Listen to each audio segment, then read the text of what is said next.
And we're live. Welcome along.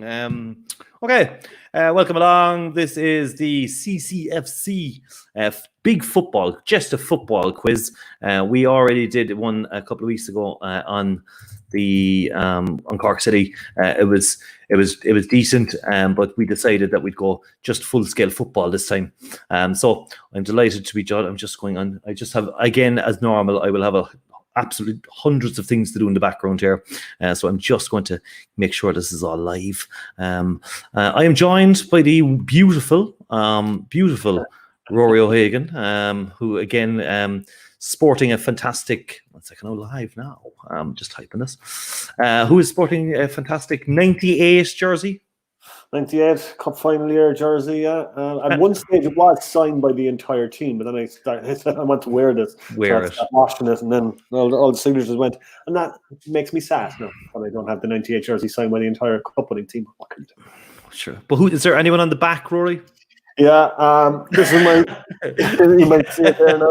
Dave Hill, the number 4 has come off, but Hilly's name is still on there. I told Dave that once, and Dave has never let me forget about it since. I was telling you that before, so I have the 2000 jersey, which I think I got when I was about 19. I seem to have grown slightly larger since I was 19, and the collar now it's a choker. It's a choker style collar. So I just had to keep bringing it down. So we got a good few people live with us at the moment. This quiz will start at around 8:30 tonight. It's the same format. In your emails, you will have got the instructions on how to play.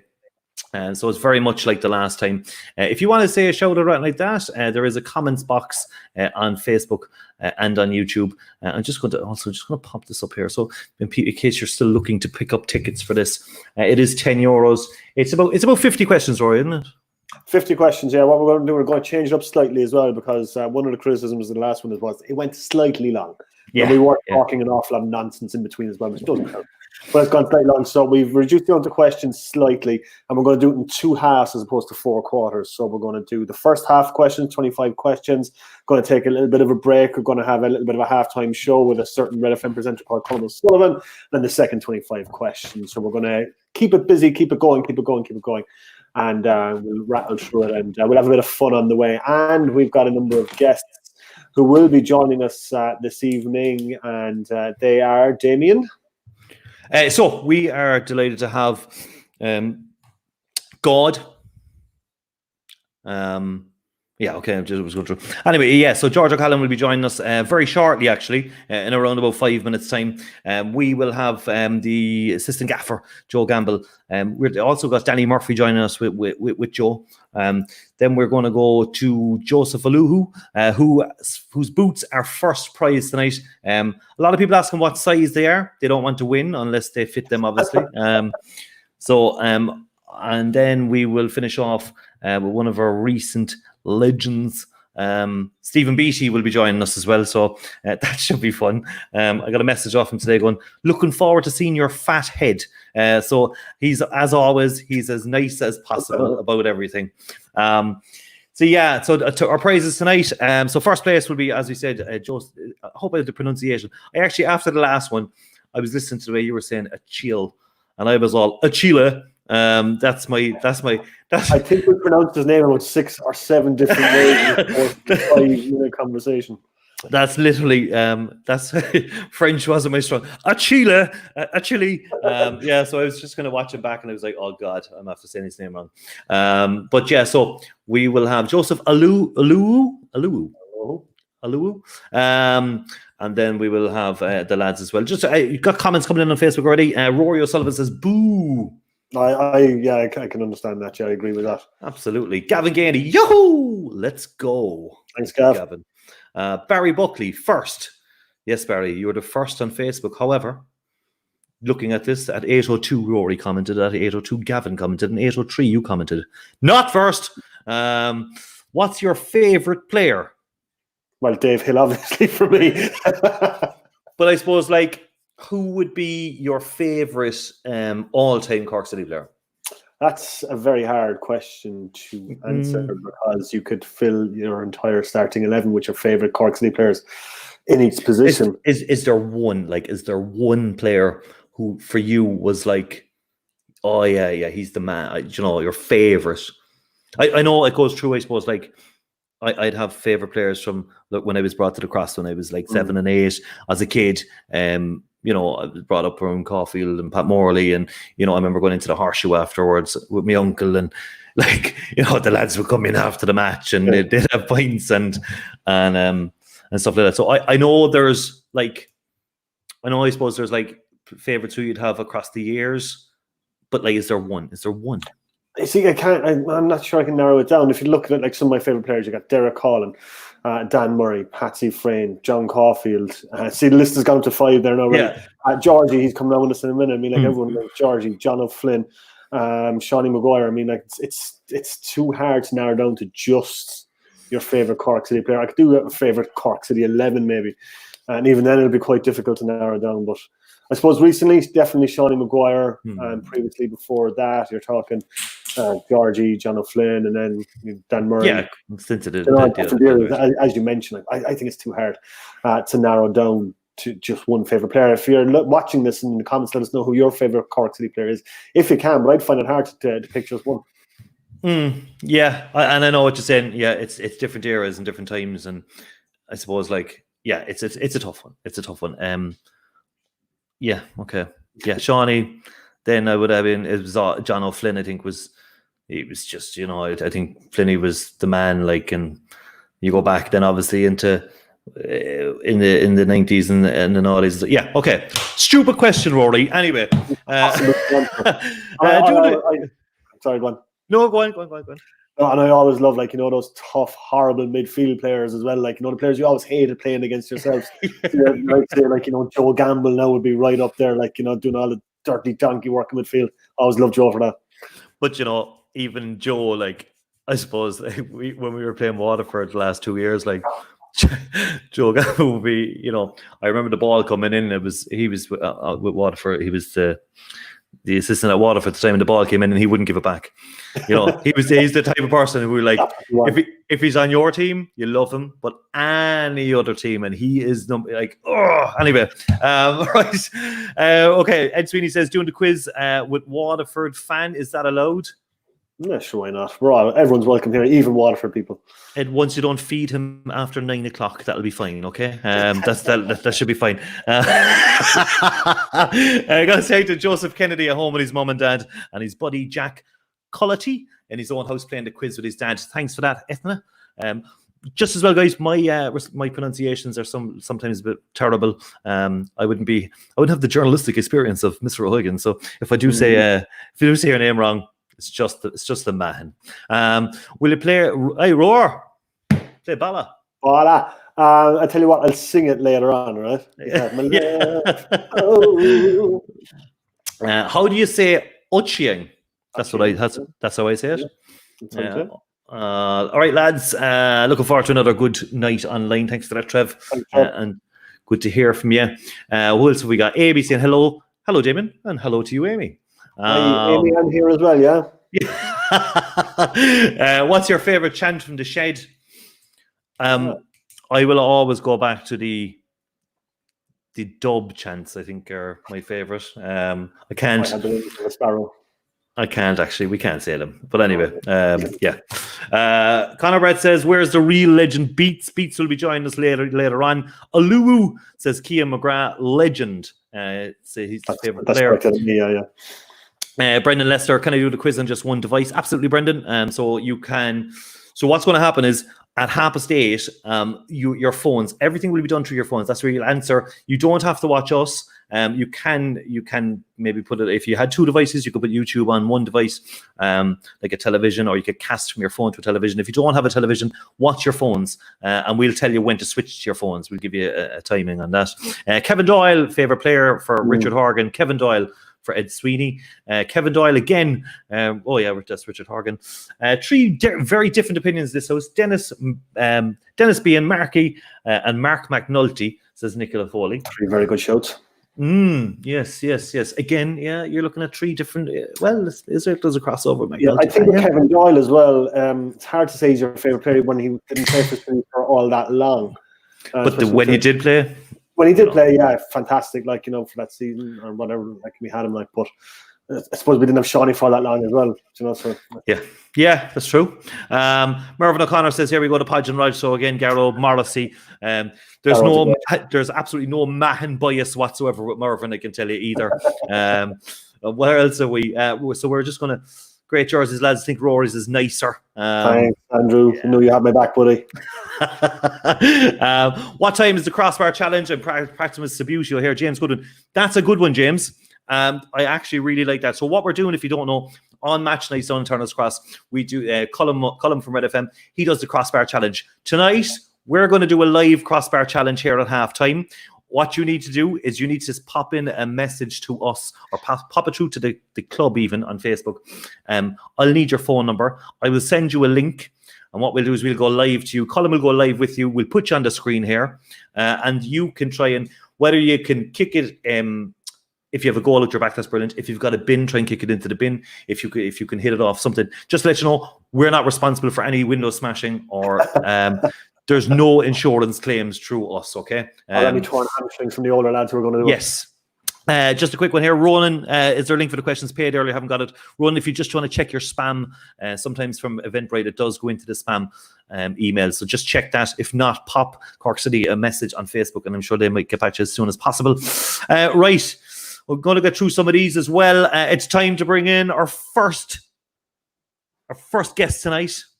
I'm going to leave you take it over, Rory, because obviously you've got the experience of this. And I'm going drinking my can of Bulmers. Anyway, okay. Professionalism. The professionalism. Yes, tonight I will have, I just have the one, but tonight I will do that. Bulmer. Yeah, a Bulmer. 1 apple. I'm going to bring in our guest. Hello, George. There he is, boy. George, how are you, boy? How's it going, everyone? Nice to see you. Good to see you. Obviously, if you want to get some questions in for George. I hope my Wi-Fi is okay, is it? It's all right. I think there might be a little bit of a delay, but we'll work along with it here. George, how are you? How are you surviving lockdown? I know it's a weird time for everyone. Can you hear me? Yeah, can you hear us, George? George can't hear us. Okay, I'm just going to... Yeah, I can hear you now. Sorry, Pat, my Wi-Fi isn't great. I live in a cave.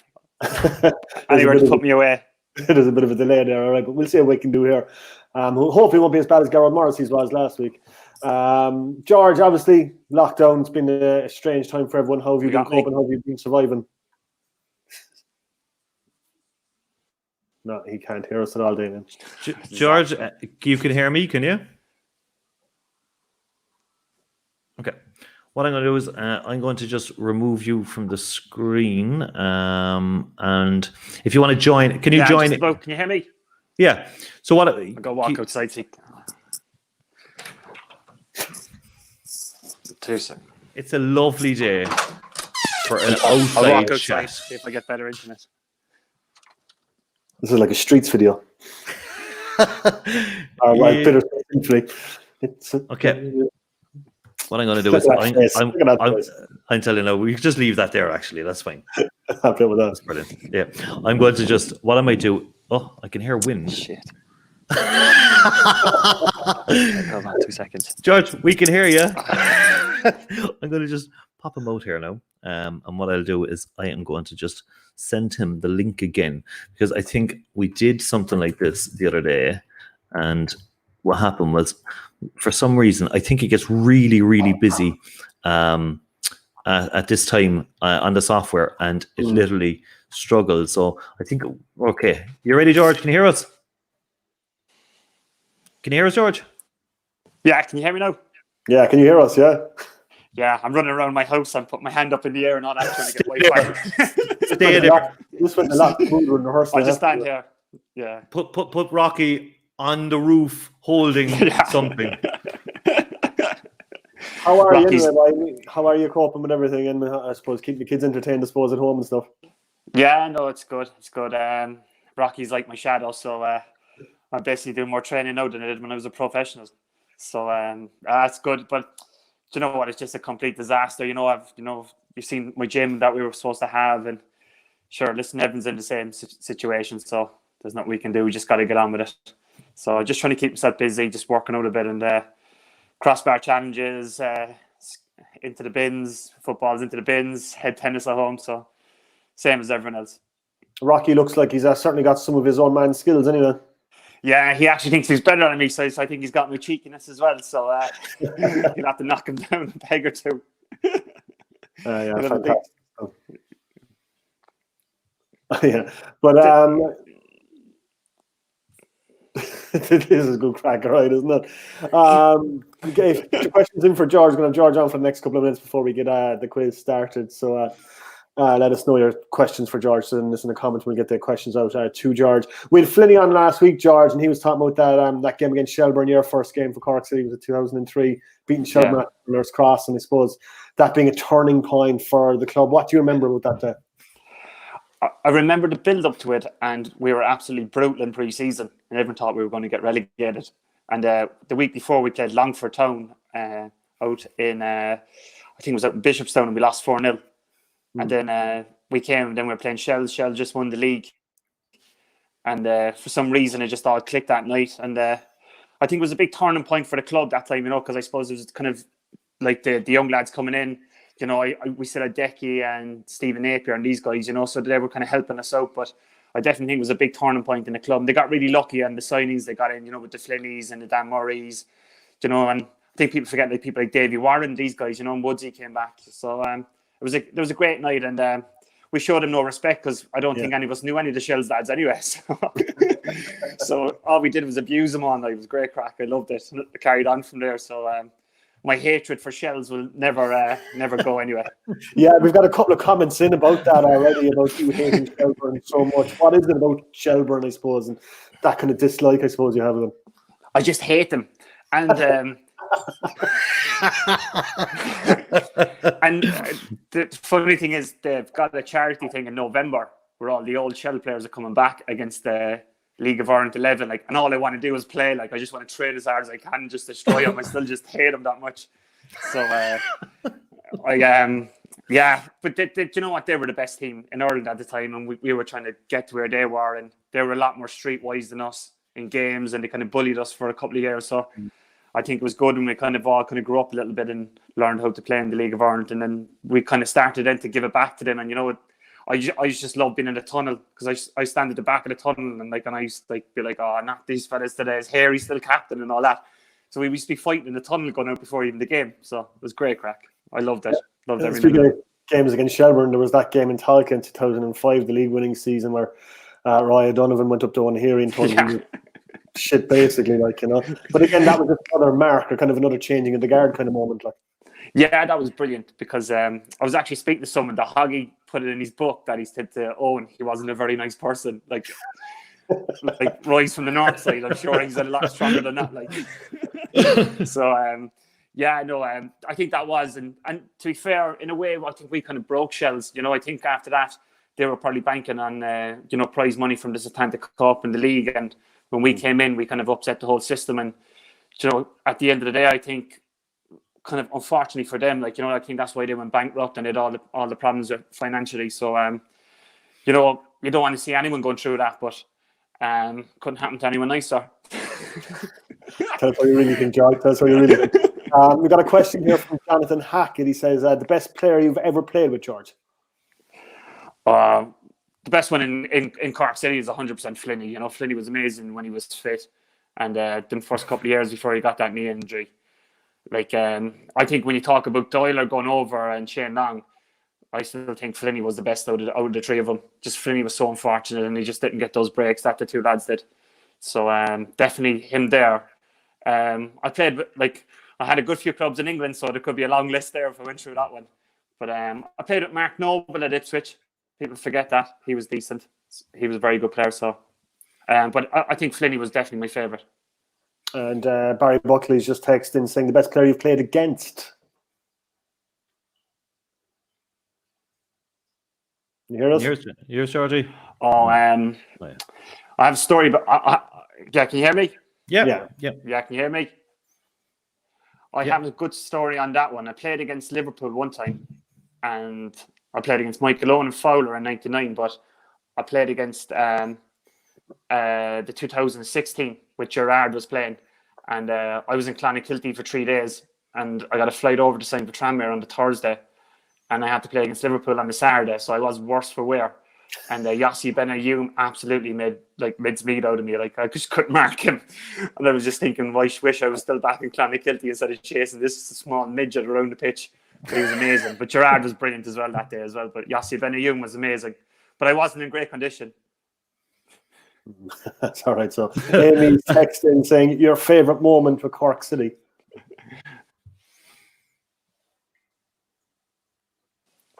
Probably, I think for me personally was the penalty against Derry in 2005 in the semi-final, last minute. We had a packed house in Turner's Cross, and the pressure was on. It was 0-0, and we'd missed the penalty a couple of years before that. So it was just great to get that, just to step up in the last couple of minutes live in RT. The cross was packed, and I was able to put it past David Ford, and that's probably one of my favourite memories. Ryan Cronin wants to know, which Shelbourne player did you love playing against? Mm-hmm. What Shelbourne player? Yeah. What was that, Rory? What Shelbourne player? Which Shelbourne player? Yeah.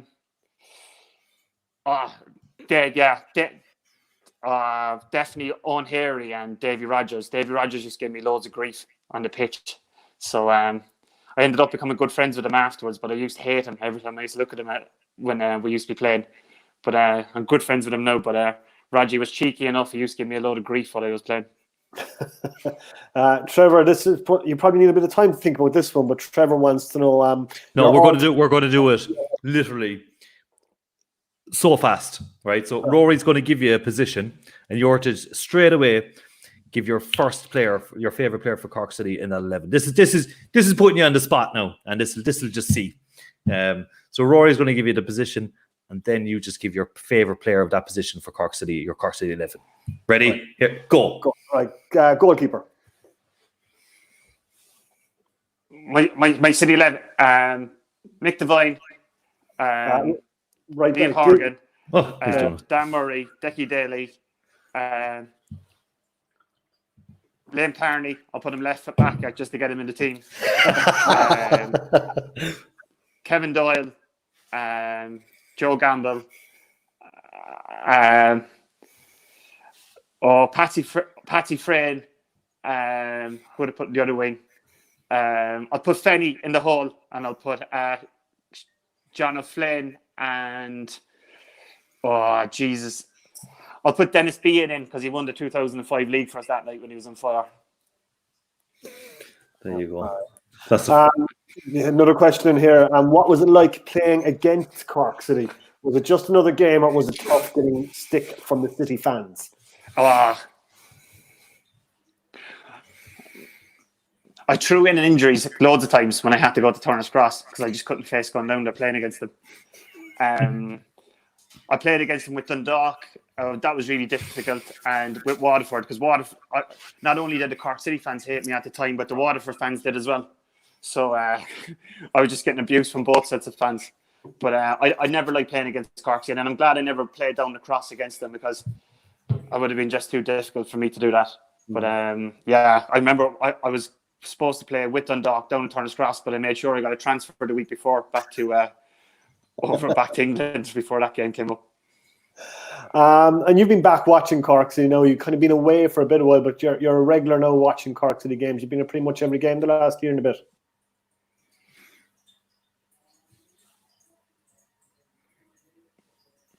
Sorry, Rick, I can't hear you. Sorry, you're breaking up there. But you've been back kind of like watching Cork City. You've been back kind of, I suppose, watching Cork City games again. You had been away for a while, but you're taking your son out there watching all the games now, which is... It was a tough one for me, Rory, because I kind of left kind of bitter with Cork City, and I always loved Cork City. Like, you know what I mean? It's like, you know, it was always like my first love was Cork City. You know what I mean? I know I always want to go back to England, but regards in the club, and it was very difficult for me. But you know, in the last few years, especially with Rocky and my son going out to the games, you know, that's all gone, and I just wanted to see the club now progress and be as successful as it was when under Caulfield and all that. You know, so I think, you know, I think when you're playing a professional game, you do have certain times when, I suppose, if your ego or you're just upset with someone, and I was upset with the club and people in the club for like a good few years. But I kind of like have peace with all that now. You know what I mean? I just want the club to go down and be as successful as possible. Yeah, are you still upset with Damien Richardson, or is that kind of like water under the bridge at this stage? Or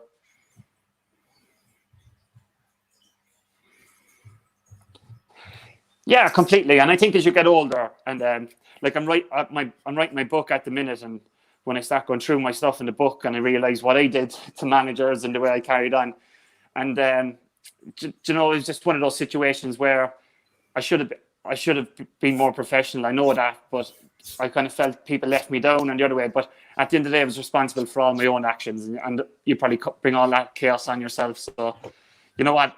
I think as I got older, and when you have your kid and you see Rocky playing soccer now and he's friends, and you realise, and I was being involved in Ipswich Academy, it was just something that I just made loads and loads of mistakes, mate. You know what I mean? I know people say they don't regret it, but there's loads of things I do regret, and hopefully I'm grown up enough now that won't happen anymore. All right, George, been a pleasure talking to you, buddy. Thanks for coming. Absolutely, brilliant.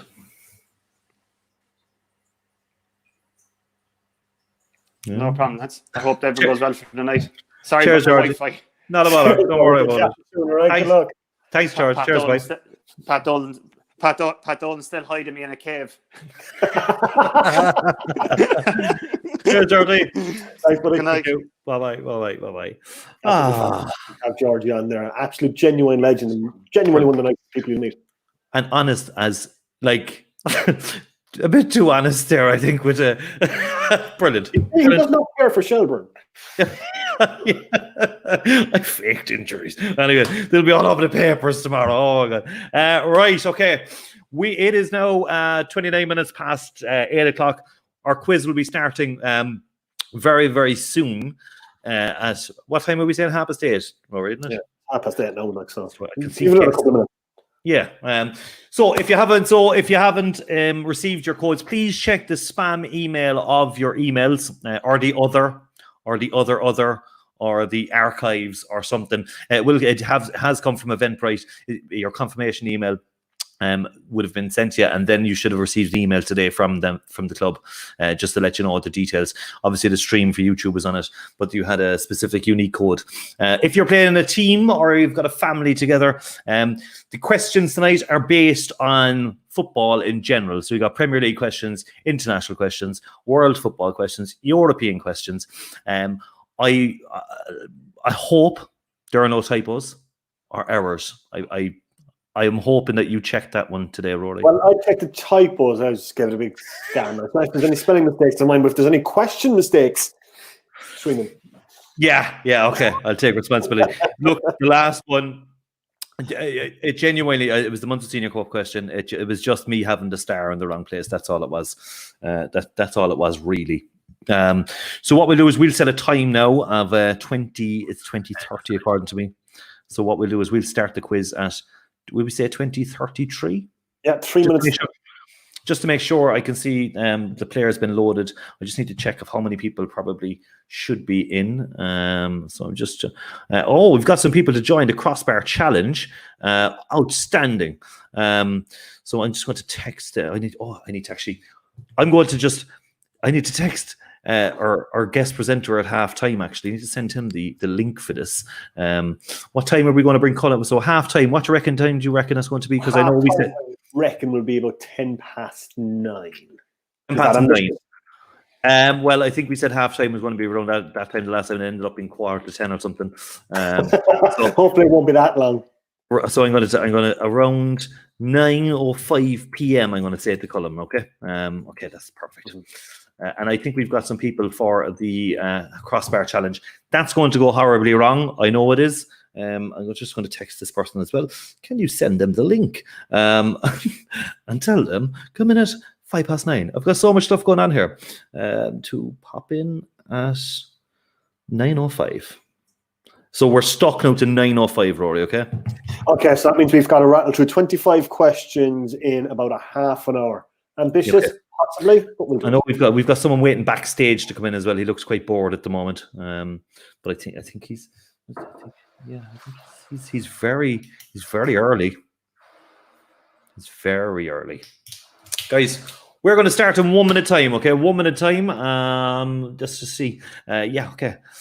Okay, let's just have a look. How do you go in for the crossbar challenge? It's been on Column from Red FM, did a big thing today. Pop your message through to the Cork CCFC Facebook.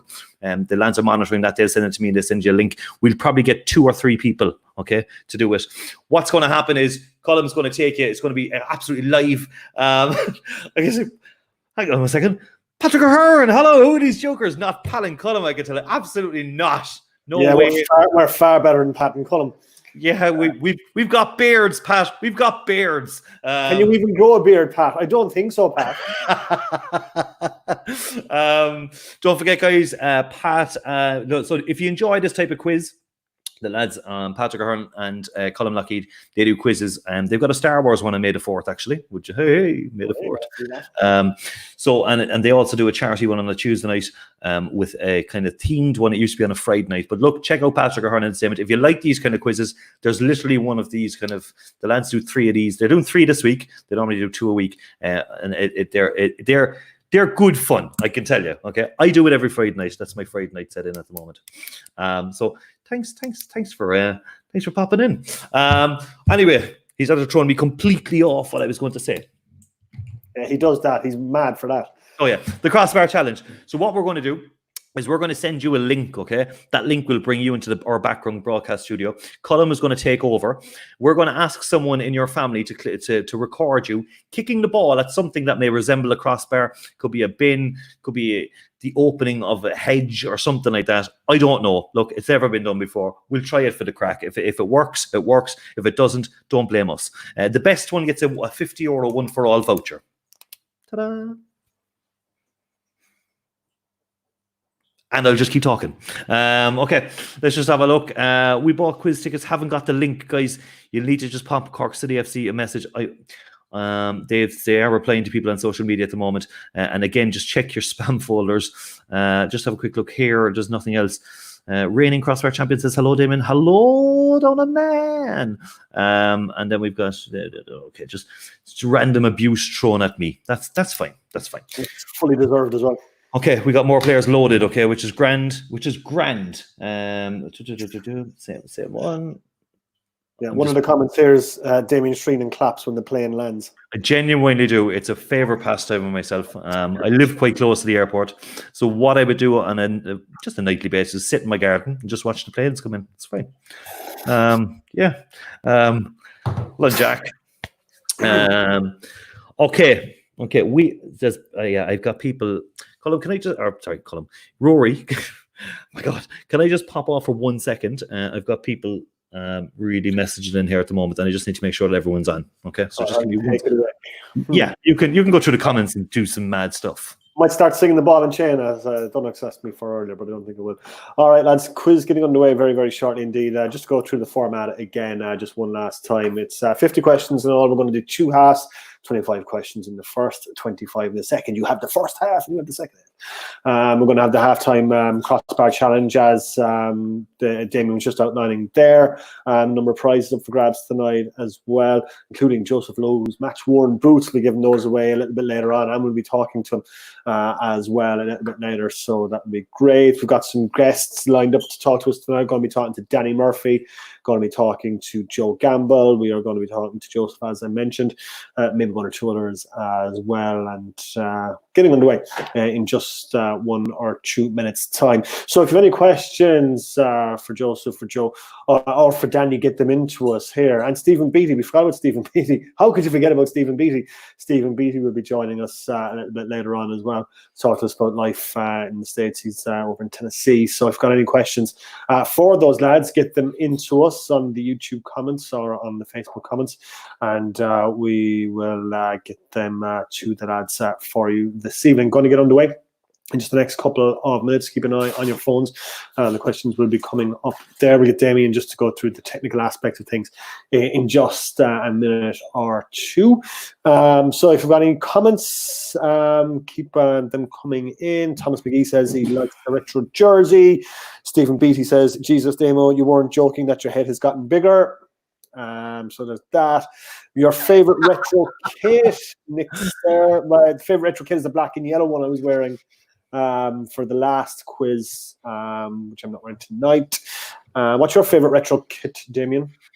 The 1989 to 1990 West Germany kind of style one. Yeah, and I do love the 2005 green one, the Nissan one. I lost it, so it's unfortunate for that. The link to quiz is Sligo Rovers FC on top. Is that right? No, that's not right. Philip, I think you may have the wrong stream, the wrong link. Guys, if you bought the tickets for the last quiz, it's a different quiz. This one is a different one, so the code is actually different. So you have to check, because we're going to have to start though, unfortunately. So what we're going to do is we are going to kick off in just 1 minute time. Okay, just 1 minute time. We're going to kick off. So the most important thing: watch your phones at all times. This is very, very important. Okay, watch your phones. The questions will appear there first. Okay, the questions will appear there first. Just wondering who we've got in the background here. Does someone have to join our broadcast studio? I don't know who it is. Are they early? Is that one of our? I just never got a question asked. We're 36 minutes on. Right. Okay. Let's go, guys.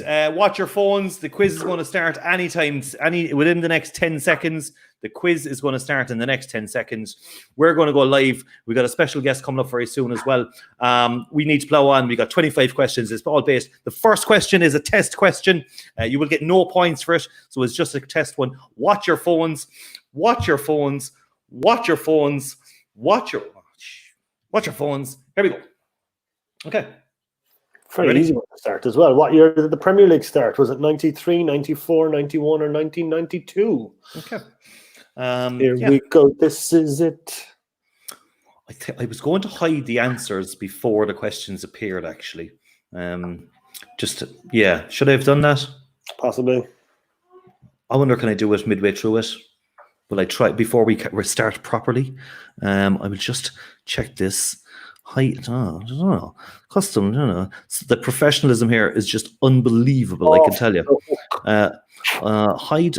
Okay, let's try that now. Okay, let's see. Okay, I hope that works. Okay, so from the next one. Okay, so your answers, you should have pressed it. I see a lot of people are a bit late. The live answers, let's have a look. 65% of people saying 1992. The correct answer on that one was 1992. So basically, what you need to do is answer as fast as possible. You need to answer as fast as possible. The faster you answer, the more points you get. So you can go to Google, but you'll end up doing absolutely terrible. Okay, guys, the quiz starts now. You need to watch your phones. Watch your phones at all times.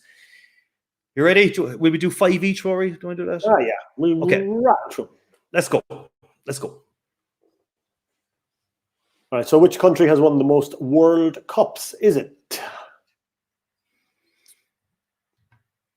Uruguay, Brazil, Italy, or Germany? Uruguay, Brazil, Italy, or Germany? James Callinan, I can see you're clicking the wrong link. Okay, there should have been a link sent out today. It's a different code than the last time. Okay, so it's very important that you check your emails from today. I think the club sent out the emails today that had the correct link in it. So if you need to check your spam folders, guys, and if you can't see it, if not, you'll have to pop the club a message on Facebook or something like that, and they can send you the link there. Unfortunately, I don't have access to that at the moment, I'm afraid. Okay, right. And the answer is Brazil. Most people go for Brazil. It's not surprising. The correct answer was Brazil. Okay.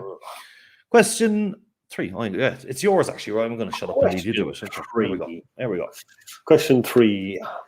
Which club has won the most Champions League titles? Is it AC Milan, Liverpool, Real Madrid, or Barcelona? AC Milan, Liverpool, Real Madrid, or Barcelona? That's an easy enough one. Sure. Yeah. Start gentle, break people towards the end. That's the way I kind of look at it. Yeah, okay, so let's have a look. Yeah. Start easy, break towards the end. That's Look, we've got a smart crowd in tonight. Okay. The correct answer was, of course, that. Okay. All right. So name the Dutch player who was voted Player of the Century in 1999.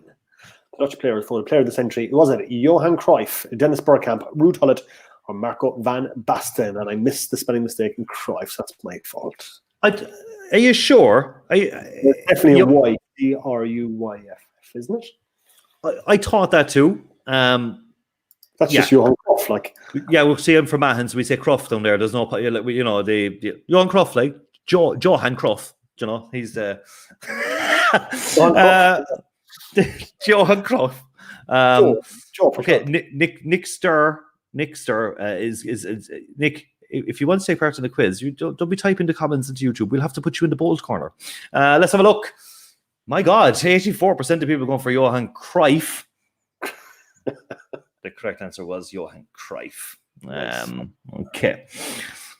Question 5. Jason McAteer scored the goal that beat Holland 1-0 in the 2002 World Cup qualifier, but who got the assist? Was it Steve Finnan, Roy Keane, Robbie Keane, or Damien Duff? Do you remember where you were when that happened? I was. What was the pub that used to be? What was it? I was Grand Parade opposite the cinema. Doyle's. I was in the Parnell place. I used to be Flaherty's or something like that. Yeah. Cracking. Good crowd there. Yeah. Brilliant. Right. Okay. Let's have a look. The answers are locked in, I think. 54% of people going for Steve Finnan. The Keens share a small bit, and Damien Duff at Hibernian Endurance. The correct answer. Steve Finnan. Steve Finnan. Okay. Last question for you. Which team plays at the Mestalla? Is it Valencia, Malaga, Real Mallorca, or Valladolid? I'm hoping that I get the questions where the pronunciations are quite easy, actually, because I would have obviously said the Mestalla and Valladolid. But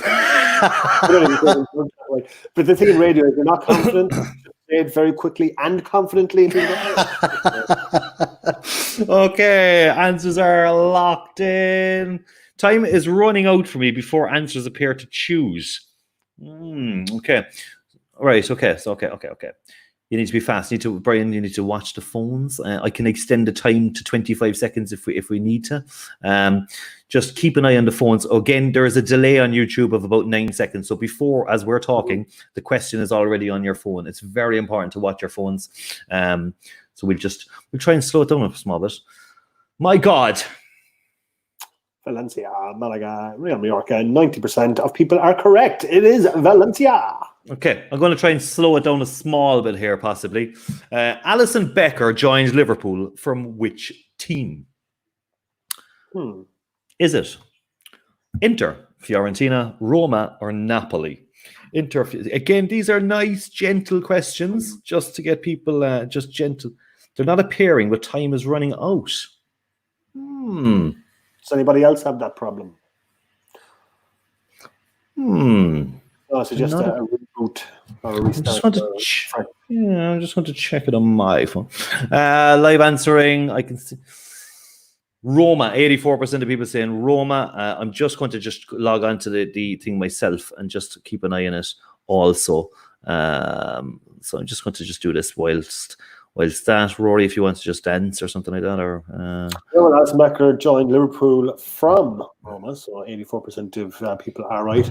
A good keeper, he is no Mick Devine, it has to be said, but then again, few are.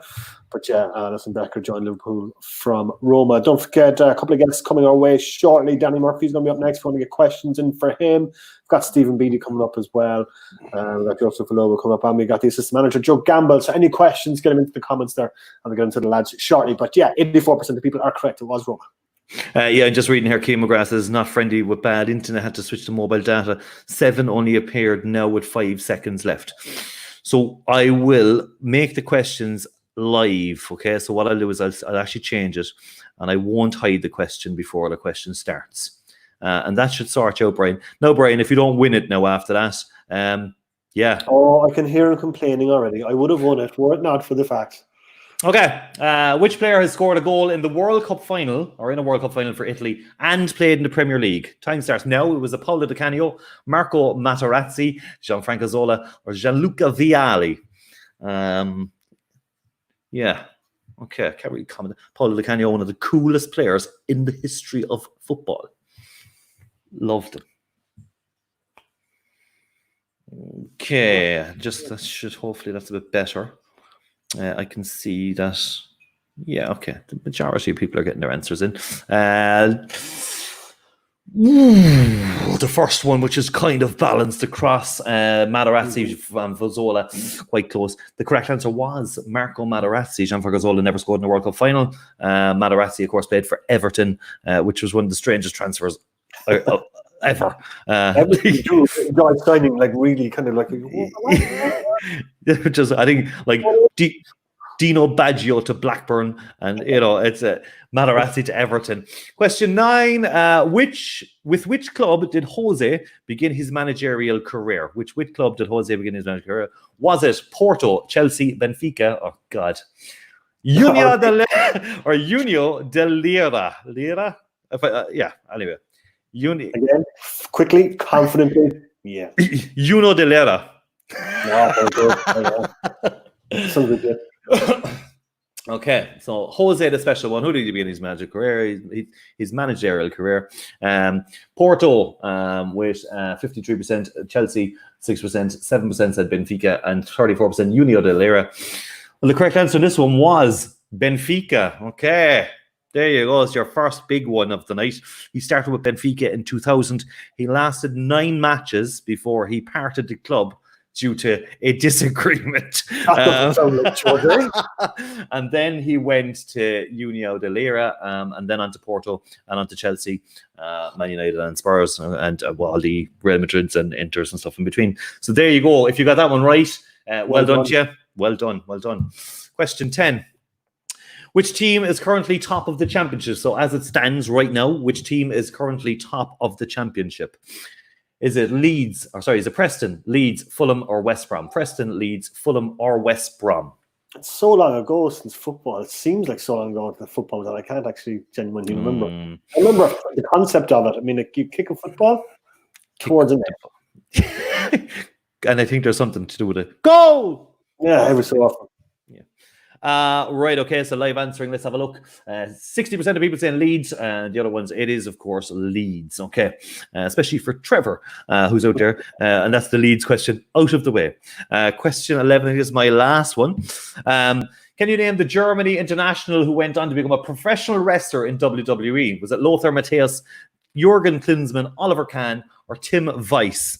Okay, so Lothar Matthäus, I think that's Matthäus. Yeah, that's spelled right. Yeah. Jürgen Klinsmann, Oliver Kahn, or Tim Weiss. So a bit of an obscure question. Mm-hmm. Did he actually wrestle in the WWE or did he join? WWE Germans at NXT. I'm not entirely sure, but I remember reading about it. Okay, yeah. Live answering. 80% of people going with Tim Weiss. That is correct. Congratulations. Okay, moving on to question 12. Here we go. So in 2005, Lee Boyer had an on-pitch fight with which player? Was it Stephen Carr, Kieran Dyer, Gary Speed, or Alan Shearer? Lee Boyer fighting on the pitch in 2005, but who was he scrapping with? I think that fight, everyone remembers it was Boyer, because I think all the photographs kind of really show Boyer. And then, like, it's the who was he fighting with? But what I've done here is I think all 4 of these people are in photographs together. So if if you don't know what happened, let's just see. Do people know what happened? Well. Okay. 85% of people saying it was Kieran Dyer. Is that the right answer? It is the right answer. Okay, Kieran Dyer. Okay. Next question. Question 13. In 2004, Efan Okoku and Carlton Palmer signed for the League of Ireland club, or Carolyn. Was it Shamrock Rovers, Dublin City, Shelbourne, or Bows? Shamrock Rovers, Dublin City Shells, or Bows? That is Carlton Palmer, not Carolyn Palmer. Not his brother or anything like that. That is Carlton. Yeah. So yeah, Rovers, City, Shells, or Bows. The correct answer is. Just waiting to see. There's a lot of people still thinking on this one. Oh. Okay, a lot of people just couldn't answer it. It looks. Stop. Yeah, I'm just gonna have to put someone on the timeout because they keep answering the comments. James Goodwin, he has been put into the bold corner. Okay, okay, mixed bag. Yeah. So 41% going with Dublin City, 32 with Shells, 11 for Bows, 16 for Shamrock, and the correct answer is Dublin City. Two of the transfers that rocked the League of Ireland. Ronnie Collins is. I don't know what he was driving, but it was taken from England, parked outside Tolka. Was it Tolka Park they were playing at? And it was literally like, yeah. Anyway, Carlton Palmer and Fana Cook were like, it was just like, what? Anyway, they didn't last very long for some reason after that. Okay, let's go. Okay, question 14. Which player was on the cover of FIFA 17, the UK edition standard? Was it Wayne Rooney, Cristiano Ronaldo, Marco Reus, or Lionel Messi? I wouldn't have an iota. I think this probably helps if you're playing in a team or with someone. This one should help you. If you've got a couple of younger people there, you should have this. If you don't have any younger people there, just take a guess. Okay, just take a guess. So, what have people gone with? Was it Rooney, Ronaldo, Reus, or Messi? 15 says Rooney, 14 says Ronaldo, 55 says Reus, and 17 says Lionel Messi. The correct answer is Marco Reus. Marco Reus, yeah, which was just completely strange. He was definitely not the best player in the world or anything like that. So it was there was a vote, I think, and I think what happened was there was a massive surge of it was basically an online kind of thing just to mess up FIFA, but you know what they do for the X Factor where they used to do or the Christmas number one and all that, and same kind of thing. Okay. All right, question 15. Cristiano Ronaldo signed for Manchester United from which club? Was it Braga, Porto, Benfica, or Sporting Lisbon? Braga, Porto, Benfica, or Sporting Lisbon? One of Alex Ferguson's greatest ever signings. Yeah. Not the real Ronaldo, obviously. No. Look, as a Ronaldo. He's not the real Ronaldo. No, there's only one Ronaldo. Correct. Yeah. All right. People have gone for Sporting Lisbon, 88%. Overwhelmingly. Do people know their Manchester United history? Do people know their fake Ronaldo history? They do. 88%. And question 16. Who scored more goals in the Premier League in the noughties? Tens, zeros, Drogba or Rooney? Was it Didier Drogba or Wayne Rooney? Who? I'm just going to put it. Yeah, it is. Yeah, it's like that was peak Rooney, and Drogba was obviously tearing it up with Chelsea. I love Drogba. Yeah, he was. As a Liverpool fan, I can't say I feel the same, but anyway. Okay. This could be a coin flip here, I'd say. Are off at 44% going with Drogba, 56% going with Rooney. The correct answer is Wayne Rooney. Rooney. Yeah, big difference there. Okay, I think it's back to my 5 now. I think is it? Go for it. Yeah. Okay. Who was the only Irish player to score at Euro 2012? So who was the only Irish player to score Euro 2012? Was it Sean St. Ledger, Robbie Brady, Robbie Keane, or Kevin Doyle? Sean St. Ledger, Robbie Brady, Robbie Keane, and Kevin Doyle. I'm getting PTSD just thinking of Euro 2012 now. Thanks for that, Damien. Yeah, absolutely. Actually, when I was putting the question together today, I was like, that can't be true. I don't know. No way, that cannot be true. There was only I was in shock. Yeah. It was no. Okay. 74% go for Sean Brady, Sean St. Ledger. The correct answer was Sean St. Ledger. Moving on to question 18. Just a disaster of a year, actually. It was, I think, did we play Croatia in the first game, was it? I remember watching it down in Silver Springs, and I think the whole Irish thing, and I was telling everyone, oh yeah, this is it. Oh, it's been the first one since 2002. Oh, it's going to be unbelievable. And it lasted about 14 minutes. Anyway. Okay, in which World Cup did Maradona score the Hand of God goal? In which World Cup did Maradona score the Hand of God goal? Was it 1982, 86, 1990, or 94? So Italy 82, Mexico 86, US, Italy. Was it Italy 1982? No. Spain, anyway, 82. I was trying to be all smart there, and look at me, I know my sports, but sure, look, at the end of the day. That was Spain in 1982. Yeah, you're right. It was Italy actually won it in 1982. That's what it was. My book from 1990 told me that. The live answering. Yeah. Plenty of people remembering that. Is it possibly because it was against England? Absolutely. Okay. Yeah, correct answer. Question 19. Who was the only player to play in all of Ireland's 13 World Cup games from 1990 to 2002? Was it Roy Keane, Steve Staunton, Packy Bonner, or John Aldridge? So Roy Keane, Steve Staunton, Packy Bonner, or John Aldridge? Who was the only player to play in all of Ireland's 13 World Cup games from 1990 to 2002? It's a good stat, actually. Very interesting, yeah. Actually, I was watching a bit of Ireland versus England 1990 in TG Carr last night. Yeah. By God, that game was awful. Yeah, I see they didn't bother showing the Egypt game. It wasn't even listed. Okay. Stand the man, 67%. Packy Bonner getting 22%. The correct answer was Steve Staunton. So I think Shea Given had been brought in by 2002, as far as I know. Which ruled him out. Aldridge wasn't in 2002, and Roy Keane wasn't in 1990, and obviously wasn't in 2002. I just got someone here I just need to kick out of the comments. Goodbye, Globog. Okay, question 20. Ronaldo de Assis Moreira is the birth name of which player? Is it Gary Breen, the real Ronaldo, Ronaldinho, or Romario? So Ronaldo de Assis Moreira is the birth name of which player? Gary Breen, real Ronaldo, Ronaldinho, or Romario? Would you get this one, Rory? Yeah, I would have. So we're kind of just one of those things, Yeah, it is, of course, Gary Breen. Live answering. Yeah, Ronaldinho getting 60% of it. Real Ronaldo, the only Ronaldo. Getting 29%. Gary Breen. One person said Gary Breen. I am going to find that person and just wonder what's going on. I can only think of fat fingers. Okay, on that one. Yeah. Right. Let's go. Question 21. We're flying through.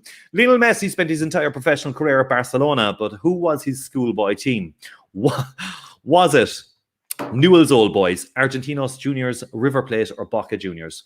So Lionel Messi, who did he spend his schoolboy team? Who was it? Newell's Old Boys, Argentinos Juniors, River Plate, or Boca Juniors? Okay. A lot of Messi heads. Messi or Ronaldo. So there's a lot of them heads out there. So we'll hopefully, yeah. So let's have a look at the live answering.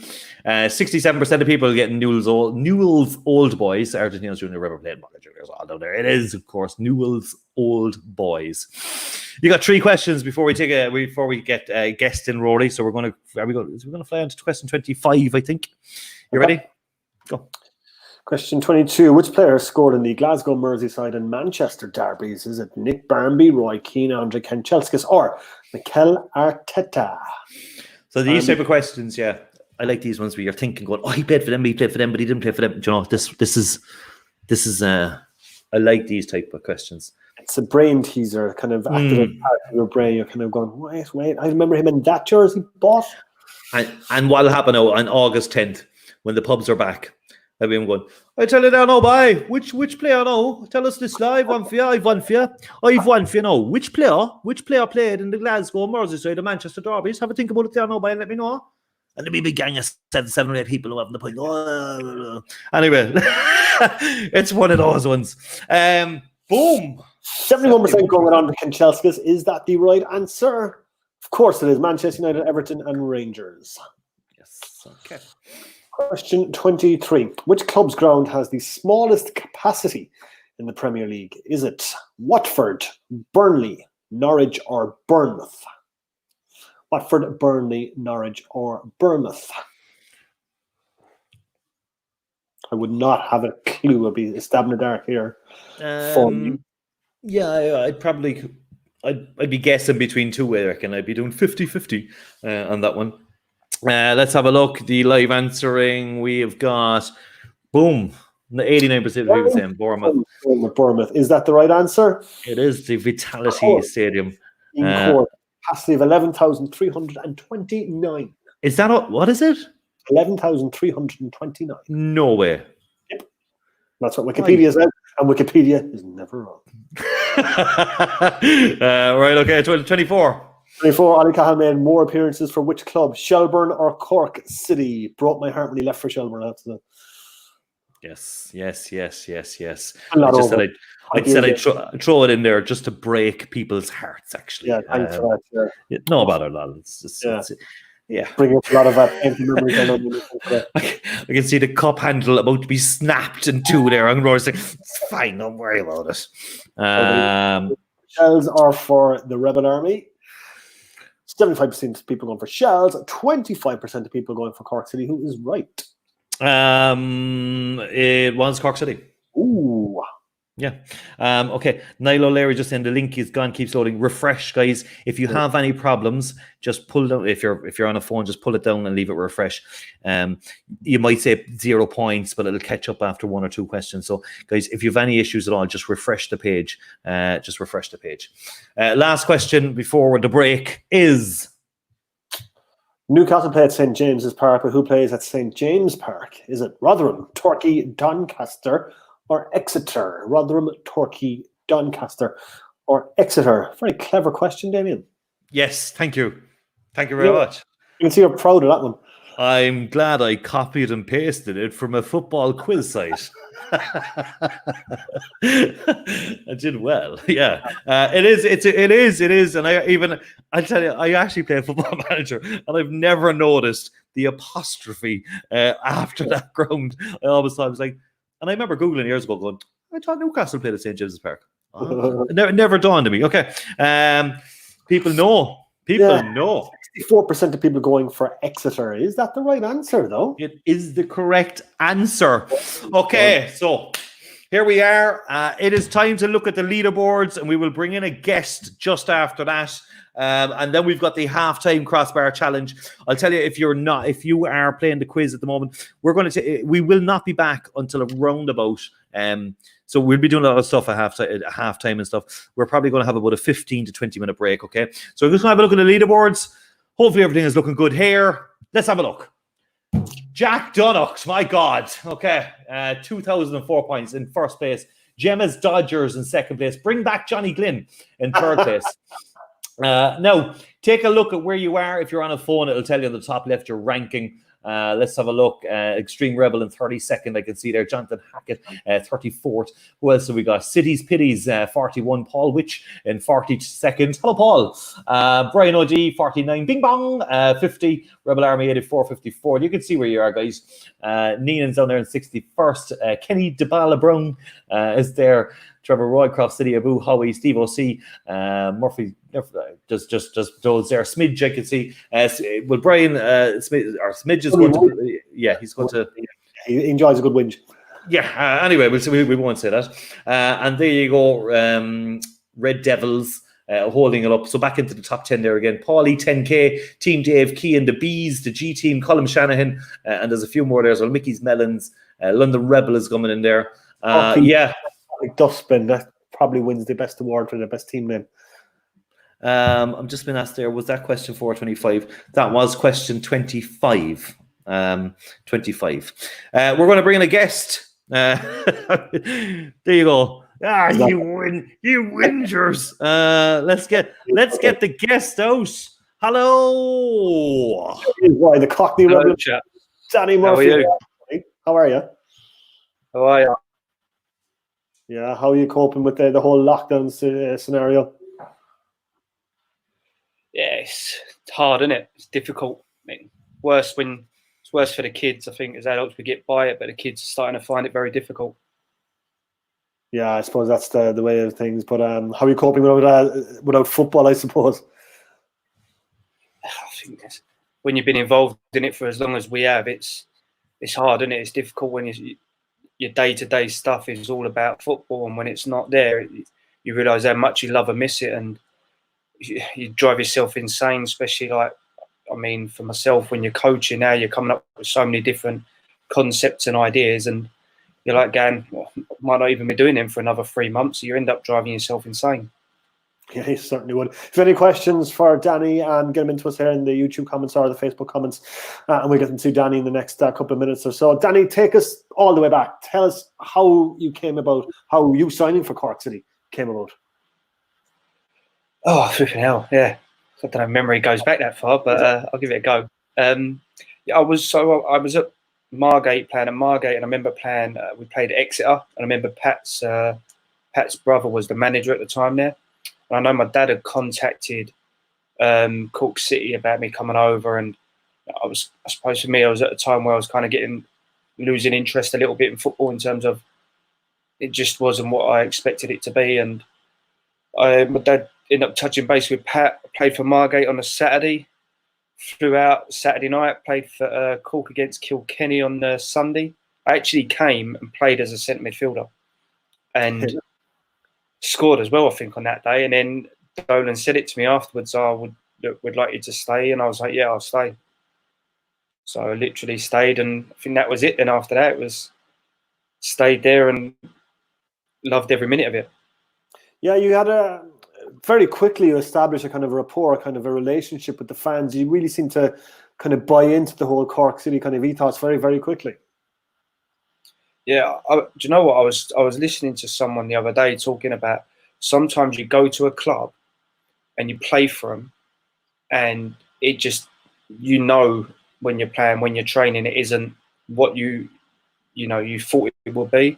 And I think the first time that first game on the Sunday, and the rest of the time I was there at Cork, it just felt like it was a part of me, and it was just so natural. For me, I wanted to carry things on my shoulders and do the best I could for the club. And I suppose like that back four that you were a part of with Dan Murray and Alan Bennett and Neil Horgan, Mick Devine, that back five, I suppose, was rock solid, especially in that 2005 season. Yeah, I think we had everything. We had pace, we had strength, we had that desire to not want to concede goals, and we wasn't horrible people to play against. But I think that people knew if they come against us, it was going to be a tough day. So I think we were difficult to play against in that way, and we had a desire to not want to lose and not want to concede goals. And I think that was, and then we had that thing. We had people like Benno and Dan at the other end who could go up and nick a goal for us. So it was and even if you had a bad day, you knew that Mick could put his fag down and make a save. He was absolutely fantastic. A couple of questions coming in here, Danny. Where are we? Val wants to know, what's your favourite game that you've ever played at Turner's Cross? My favourite game? Probably my first game against Dublin City. I think it was the first game here at Dublin City, my first game. And I was I didn't really know what Cork was all about when I came. And then I played in that game and it was wow. It just was... I think I scored. It might have been my second home game I scored against Waterford, which was against Dan Connor. So I loved every minute of that.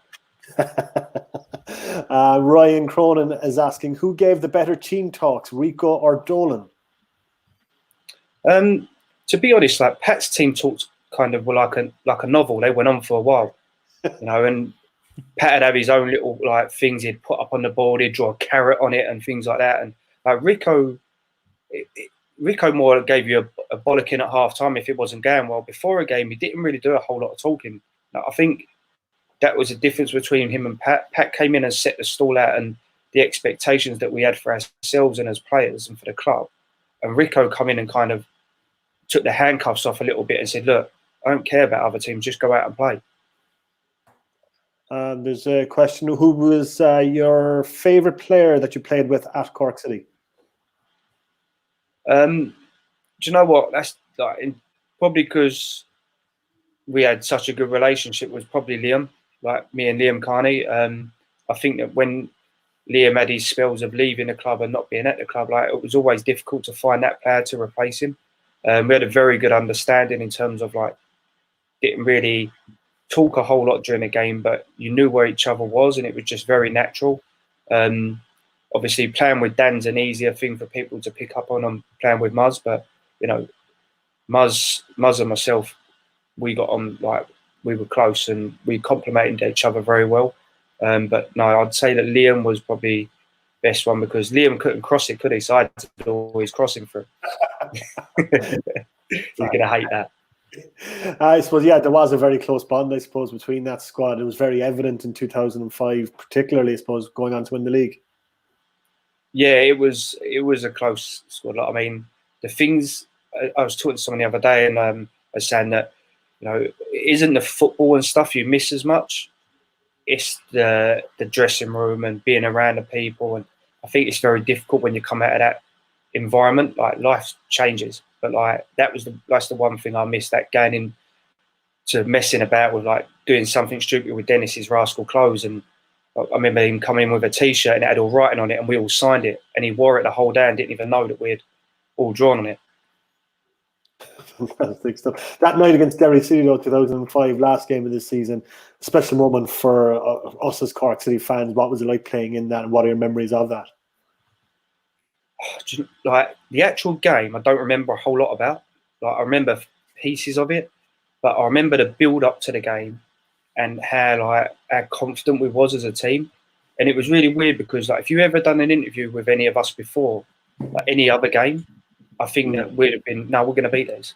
But that week building up to that, it was like, don't talk about it. Don't say you're going to win it. Just like go and do it. And I think it was really like, we was really confident and we all kind of knew it and you could sense it.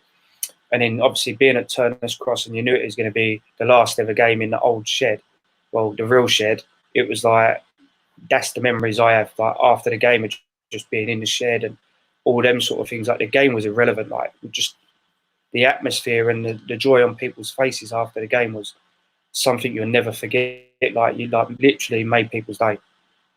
All right, we're going to bring in another guest now, one of your former teammates, the current Cork City assistant manager, Mr. Joe Gamble. If we can get him on.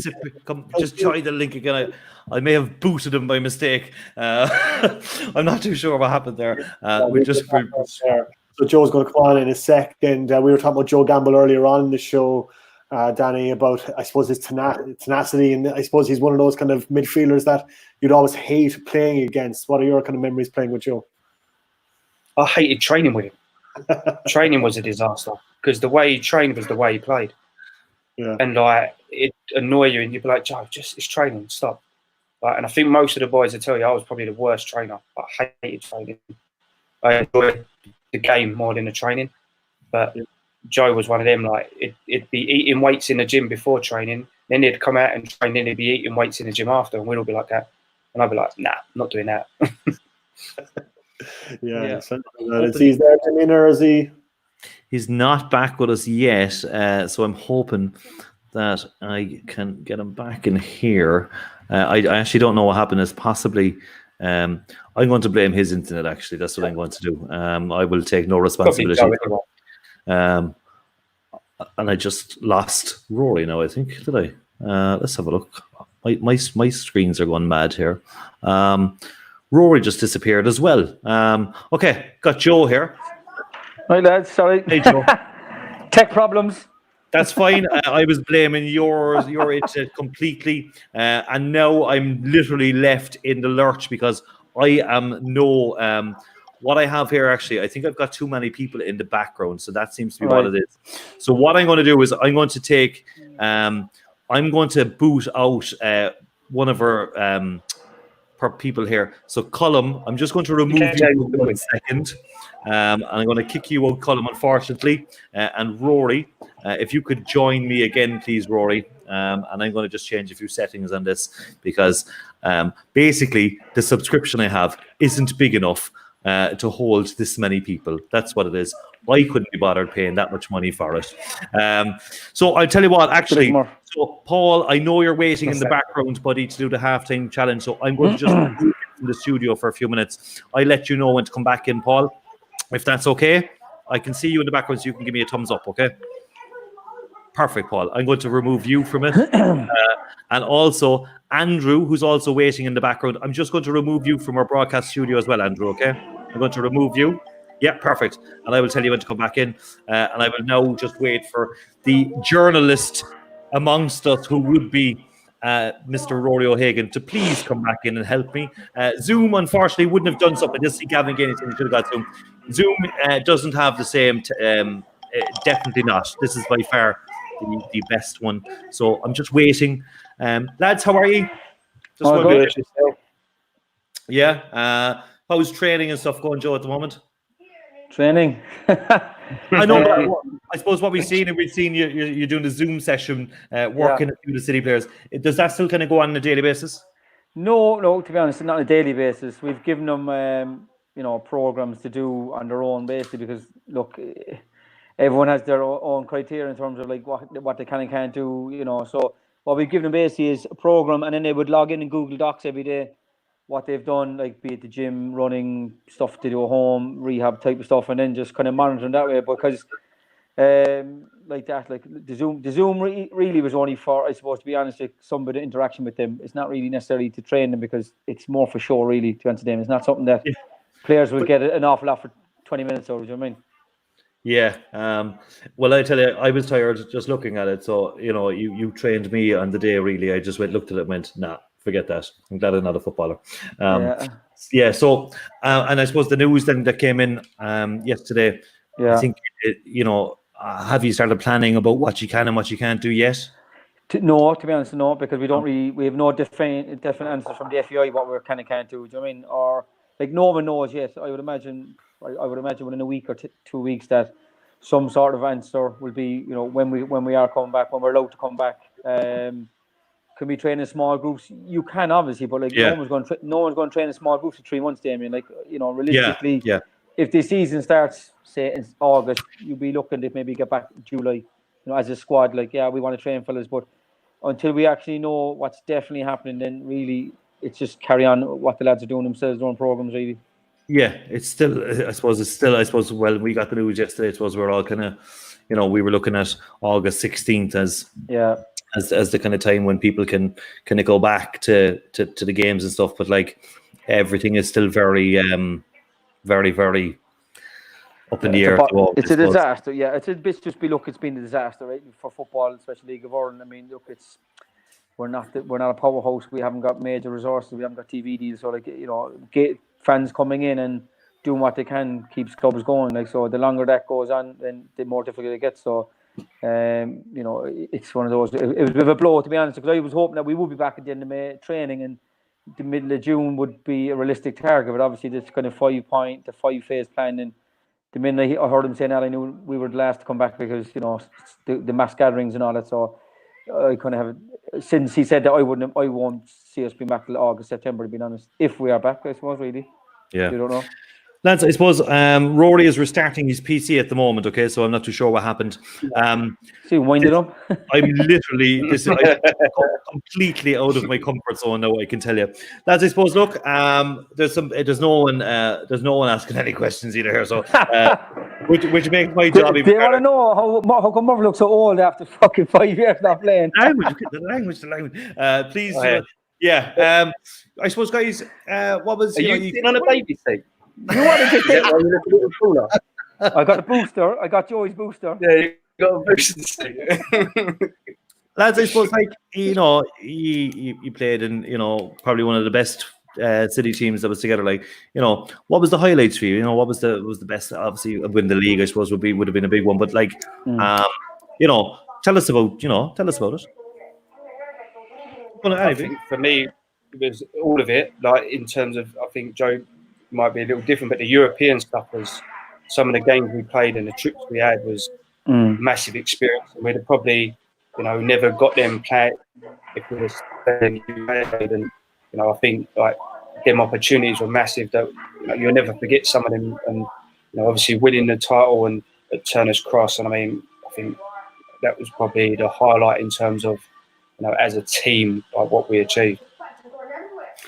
Okay. Yeah, I think the European games are like obviously very special, but I think if I was probably looking at it as a whole, I think the bond that the players had was incredible. Like, I think when I left Cork City, I just knew that I'd never come into change room ever again. Like, I mean, every day you'd have to be there to understand it. Like, every day was like a circus, not in a messy way, but like we were just, there was so many characters there. The stuff that was going on was like crazy. Like, you must tell you, like, fellas cutting fellas' clothes, and just the banter, and like there wasn't a dull day. Like, training itself, like, I mean, training, if you look at training when we trained to compare to now, it was like, caveman style, like a warm up, a circle, and a game, and we used to kick the shit over each other. Like, warm up, circle, game. That was it. That was like a warm up, like a go around the pitch 3 or 4 times. Yeah.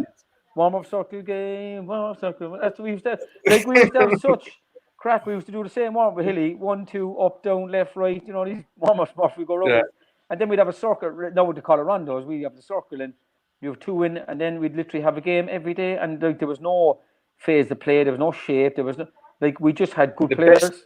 We just had good players, something like that. Remember the time when we was training, we was playing like a little 8v8, and it was absolutely torrential rain. It was like a hurricane. Oh, we ran Trina in. was out at and we're all standing there, we're all training, and we looked round, and Rico's standing up in the sand under the shelter, and we were like, we all just ran in because it was too wet. And then he goes, pool competition. Go and have a darts and pool competition, lads. Yeah. I have a few questions here, lads. I know Rory's having a few issues here. I think it might be, I don't know what's going on, but what I have here, I'm going to just ask a few questions and then we're going to try and do. So, what teams did the lads enjoy playing against most? I think Rory, welcome back. Yeah, I know what's after going on there. I have to use my phone. It just kind of kicked me out after on my computer, so I know what's going on. All right, Joe. It's meant to be his job, and he can't even turn his computer on. He didn't put enough coins in the meter box. Rory, what I've been asking the lads, I asked them, you know, what it was like playing against it, or what were the best moments and stuff like that. So, I need to do a bit of technical stuff here in the background, so I'm going to hand it back to you, Rory, if that's okay. And there's a few questions coming in there. What teams did the lads playing against most is what I just asked them. So I'm going to remove myself now. I need to check my subscription for this and see that I pay it, because I think and I'll be back again. Thanks for talking to me, lads. I'm going to hand you over to the professional. No, damn. Jesus, my God, I need a drink. Is he all right? Is he having a mental breakdown, lads? Yeah, I have a breakdown, right, chap. You left me in the lurch. What to do. You left me in the lurch, Rory. The last question I asked Danny, Joe, was about you and your. He said you were a nightmare in training. What was Danny like in training? Murphy's all right, actually. Yeah, he wasn't a great trainer, to be honest. If there was any running, forget about it. Like, Murphy's in the back of the queue. Like, he was not a runner. Like, me back, mate. Me back, mate. Anything over 50, anything over 40 meters, Murph back. All of a sudden came at him. Like, he couldn't run. But on the pitch, like, you'd never know he wasn't fit. Do you know what I mean?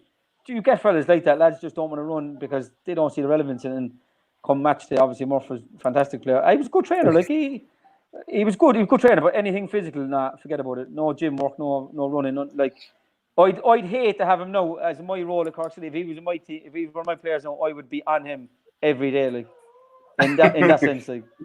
You was when we played together. I was never on you, Muff. No, that was me, man. Is any of that true, Danny? Is it? Oh, it's definitely true. I said it to you before. I said I hated training. I didn't. When the balls come out, I was fine. But if I turned up and there was no balls out, my head was gone. Like, I was like, I'm not going to do. I'm not running around the field. Like, no chance. No. What was, lads, I suppose, like, between Pat's training and Damie's training, what was kind of the major differences? Joe, might start with yourself. Jeez, major differences. I think Rico was just simplistic, like, as you said there before you came on, Rory. Like, we did the same training every day. Like, there wasn't, like, if you look at training from now, if you were to do the training that Damien did with us, you'd be laughed off the pitch. Like, fellas would expect way more tactical stuff, phase of play. Like, we just had a great team. It was as simple as that. 4-4-2, didn't complicate it. You go out and play against your man, and we were just a very, very good team. Excellent individually, excellent team, and we were just very, very close. But Pat's training, to be fair, I can't remember too much. It was a bit more intricate, but though I think, without sounding too lame, and I'm not saying they weren't very good coaches, obviously managers, it was just much more simplistic than what it is nowadays. Way more simplistic, and it's lads like that too. I mean, you can definitely do too much and make it too complicated. At the end of the day, lads like playing small-sided games, medium-sized games. They like to go away from training feeling that they've actually trained, not stop-start the whole time. So you have to be careful that you're not just. It's not like it's the coach show. Like, I want to show you how good of a coach I am. You know, keep it simple. The professional players, they want to train, so keep it simple.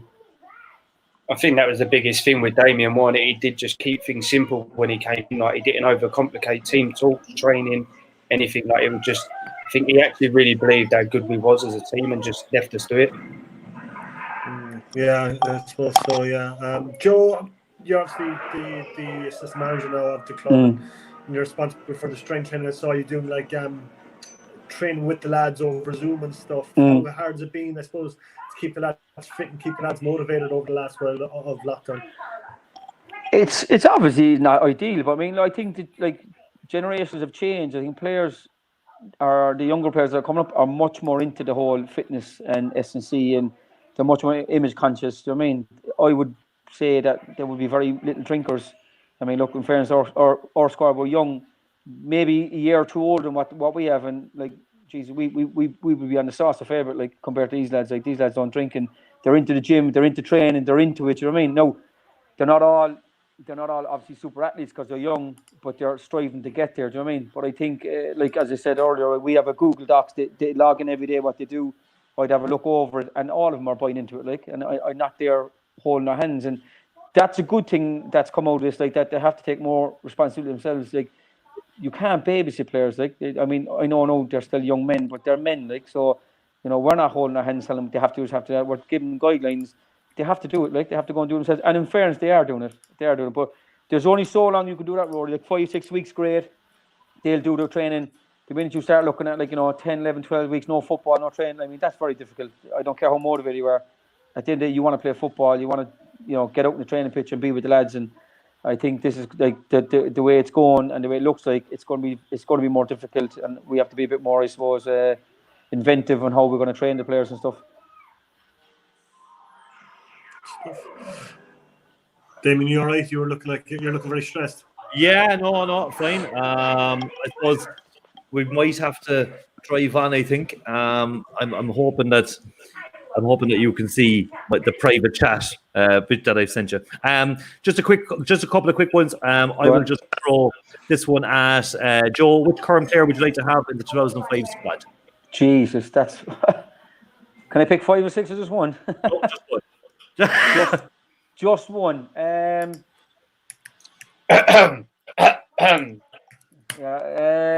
have to pick Neil Fenn. Oh, you lip ass. But it's which current player would you like to have in the 2005? So you're going back to 2005. Which player? Sorry. From now going back. Yeah. Geez, sorry. Oh, geez.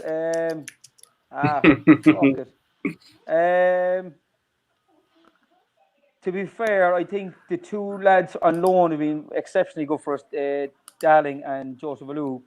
Either one of them, I think, would have had a fair. Give them a few more years, would have a very good chance in our squad. Okay, perfect. And look, I tell you, I can't get through the rest of them, unfortunately. Listen, guys, it's been a pleasure talking to you. Thanks very much. No worries.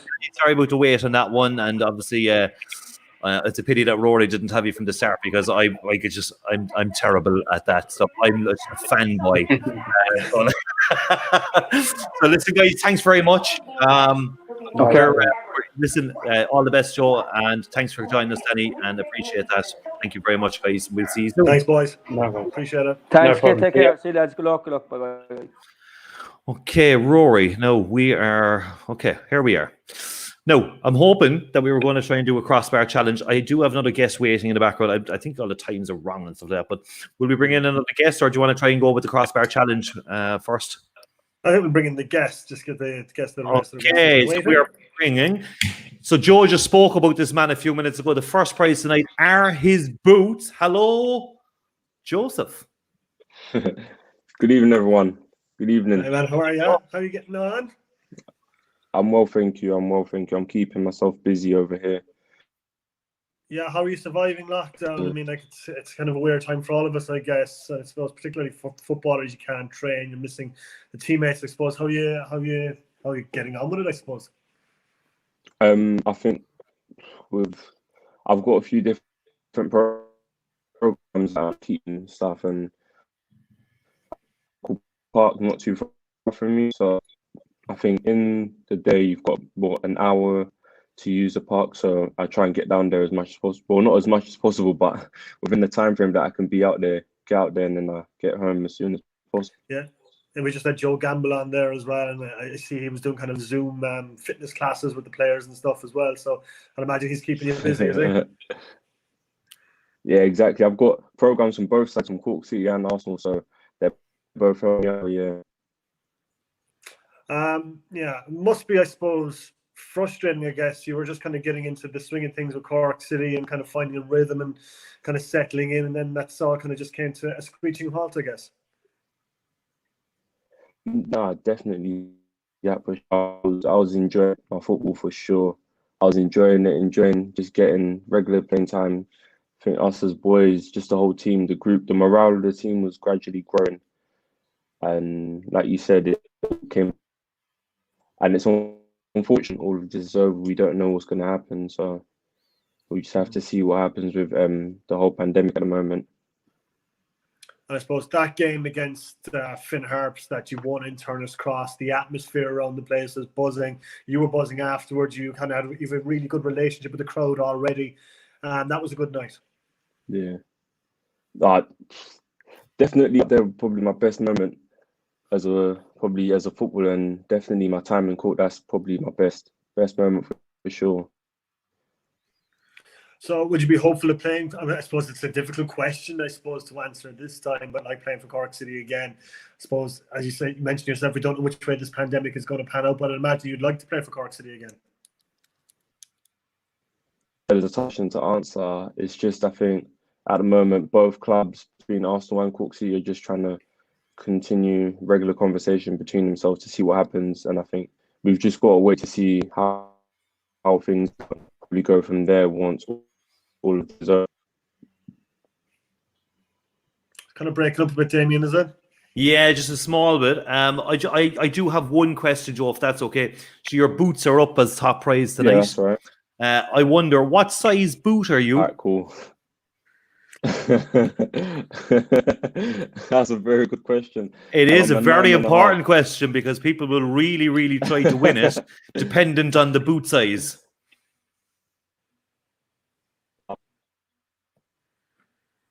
You there, Joe? Yeah, I'm still in. Actually, so what size boot am I going to win? I mean, what size boot is it? It's a 9. Let's see if we can. No, I can't hear it. I couldn't get it. What's that? Can you say that again, Joe? 9.5, I think. 9.5. 9.5. Yeah. Yeah. All right. If I cut my toenails, that'll fit me. That's fine. Brilliant. So there's a quick question here. I'm not gonna read that. I'm actually just gonna boost Jack for that one. Okay. I'm gonna hand you back to Rory. Just if you have any last questions, Rory, and stuff.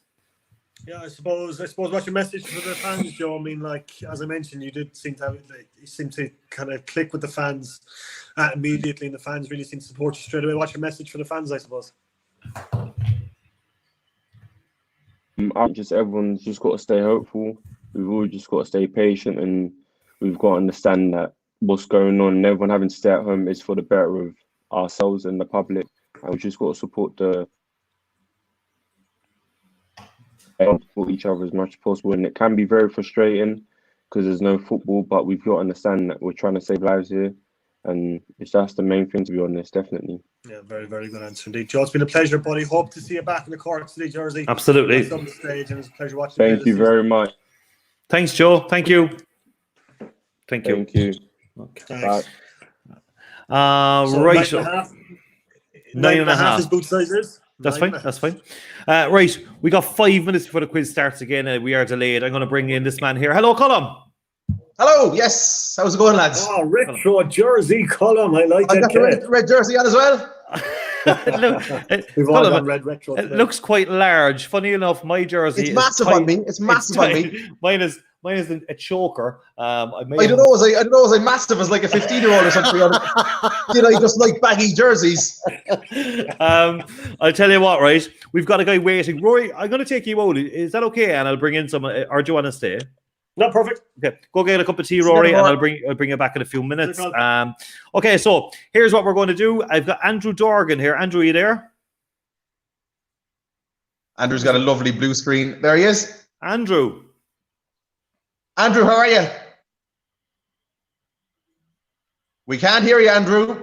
Yeah. But you're going to try the crossbar challenge. Turn on your microphone if you have one. You there? We can see Andrew, but we can't hear him. He hasn't allowed the microphone on, I don't think. He's got himself... No, I'd say it's your microphone settings, Andrew. You can probably hear us, but we can't hear a word you're saying, buddy. Andrew, you could... It looks like he's saying loads, Damien. Yeah, Andrew, if you can hear us, take out just don't even use the headphones. Just take out your just take out the headphones, yeah, and just use the microphone on that. Oh, take it out of your phone. Yeah. If anything else could go wrong tonight, I don't know. It's literally been right. And we don't need to hear you, Andrew. We're going to see your crossbar challenge attempt. It looks like you're out in the back garden. Nod and smile if you are in your back garden right now. I'm going to just try and make him bigger if I can. There he is. It's just me and Andrew now. Andrew, we see the football. We see it in the back garden, my man. I don't know what you're going to try and hit, but let's see if you can hit it. There he's gone. Damien is flicking around all sorts of screens here. There goes the football, trying to hit the back wall. Did he miss the wall? He's trying to get the bin. I think there's a wheelie bin there. It's very hard to know what's going on when we can't see him. All right, I can see it on my TV screen in front of me. It's a bit bigger. Give it a go, Andrew. Try to get into the wheelie bin is what we're looking for. I'm watching on my TV screen big. If you can hear me, Andrew, take the shot again, and let's see if we can get it in.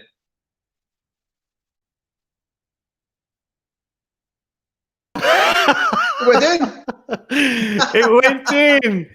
Yay! Right, okay. Nice one, Andrew. If there was anyone else doing this crossbar challenge, bring him in and give him a go. I don't know. In my head, would be so much better if we could have heard Andrew, wouldn't it? Yeah, I think so. Andrew, I'm going to remove you now. Thank you very much. You're our only winner so far. He's just walking around with the ball at the moment. He's gone. Cullum, there was someone else. There was someone else trying to come in. So I think it's Paulie. So Paulie, if you just want to pop back in now, we'll give you 2 minutes. I'm going to see what the comments on that one were. Someone said, ha ha ha ha ha ha ha ha ha. Someone said, Cullum, you need Katie to do the camera work for him. Gavin, it's all about social distancing at the moment, okay? So those other people who got the message to join us, you can try and pop in now. Please just try to rescue this before it all goes pear-shaped. In my head, it all worked. We were hoping to be finished up for 10 o'clock. I was flying. Yeah. Cullum, can I just say that jersey is absolutely huge. I'll tell you why. It's massive. I mean, the size of it. Everyone in Cork is so used to wearing figure hugging. Yeah, everyone in Cork is so used to wearing figure hugging, clothes and stuff like that. It's very strange. I also see a different style as like the 15-year-old. But it's from the 99-2000 season. So what are you? You're the year after, yeah? 2001? 2000. Yeah, just the year after that. So the following season, yeah. Was it the Le Coq Sportif era? Where are we? The Coq Sportif, yeah. Yeah, Le Coq Sportif. This one, it's just tight. It's figure hugging, to use your own words. Figure hugging, yeah, except it's not supposed to be figure hugging. It's one of the 90s jerseys. It's supposed to look like yours, but unfortunately, it's not. I don't have anyone else. How bad he is on my own telly. Yeah, I don't have anyone else joining us. It seems. So is Andrew just going to win? So it looks like it. It does look like it. We Yeah. couldn't even hear him. I'm gonna bring back Rory. We've got Rory upside down at the moment. I'll just take him out for a second. What the hell is he doing? I don't know. I don't know. What is going on? Rory's okay, he's back. Rory, hello. Cheers. All right, I'm just going to switch. My broadband went down, which is why I got kicked out the last time. So I'm just going to go back onto my PC and turn off my phone. So I'll see there in 2 seconds, all right?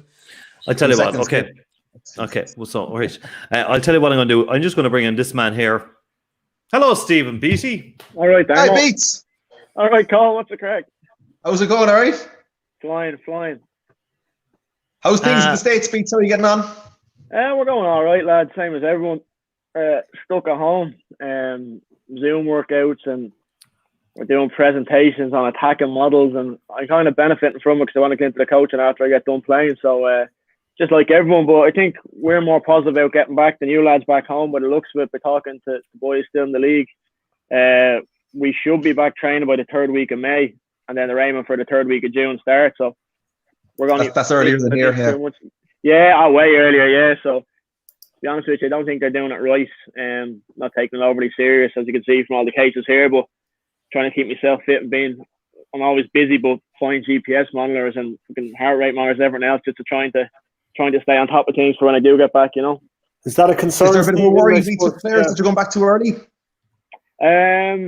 Look, if the government give it the go ahead, then yeah. But would I like a bit more? Yeah. But my football side kicks in. I want to get back in the pitch as quick as I can and back training as quick as I can. So look, if they say it's safe to go back, you have to take their word for it and just hopefully no one picks up anything. You know what I mean? What's the standard like, I suppose, of football over there, Stephen, compared to the League of Ireland? The top teams of the League of Ireland will be better, definitely. I mean, our city team, 16, 17, 15, 16, all the Cork City teams, to be honest with you, will be better. Considered the 3rd division. I came over here, to be honest with you, for the lifestyle and the change of scenery. Trying to look after myself better off the pitch. You're able to look after yourself better here with the cryotherapy chambers, your access to everything. Obviously, the apartment that's in a complex here with a swimming pool out in front of me. And me and John Levy had an apartment in Mayfield for 3 years, and our only meanies was a washer and dryer, you know what I mean? So, loved it though, but it's a little bit different. So it's more the way of life. But I signed a 2-year deal here, and that's up in November. So who knows what's going to happen. Any chance of a return to Cork City now? Never rule it out, Roar. Yeah, you get the checkbook out. I absolutely would if things kind of came back to some sort of normality. And I mean by that, back being successful and challenging. And it's hard at my stage of my career. Like, I don't want to come in and tarnish what I've done previously, just for the sake of finishing at Cork. I don't want to come in and be a loser. You know what I mean? I want to be remembered as a winner for what I was and be contributing to the team every week. So look, if everything falls into place, absolutely wouldn't rule it out 100%. I've always said I'd love to finish there. If it was me, the League of Ireland, and I still stand by that, would be at Cork and not anywhere else. So if it was to come home and everything could fall into place, definitely wouldn't rule it out for sure. We had Danny Murphy on a bit earlier, and Danny was a player, I suppose, who had a great connection with the club and the supporters, very similar to yourself. I mean, like, what was it about Cork City that kind of clicked with you and I suppose made you love the place so much?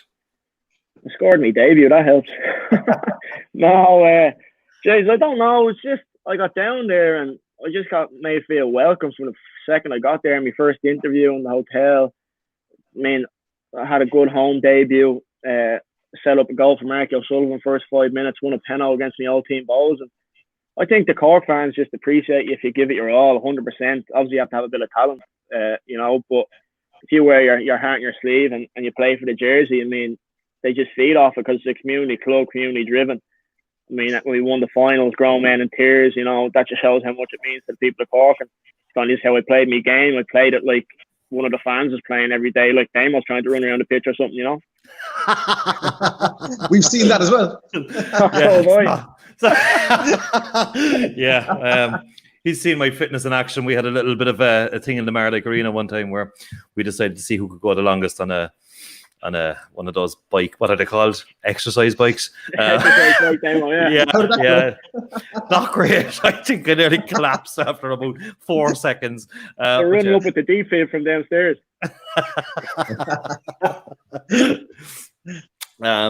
Beach, listen, it's great. Like, it looks lovely over there. It's daytime, obviously. Yeah, it is.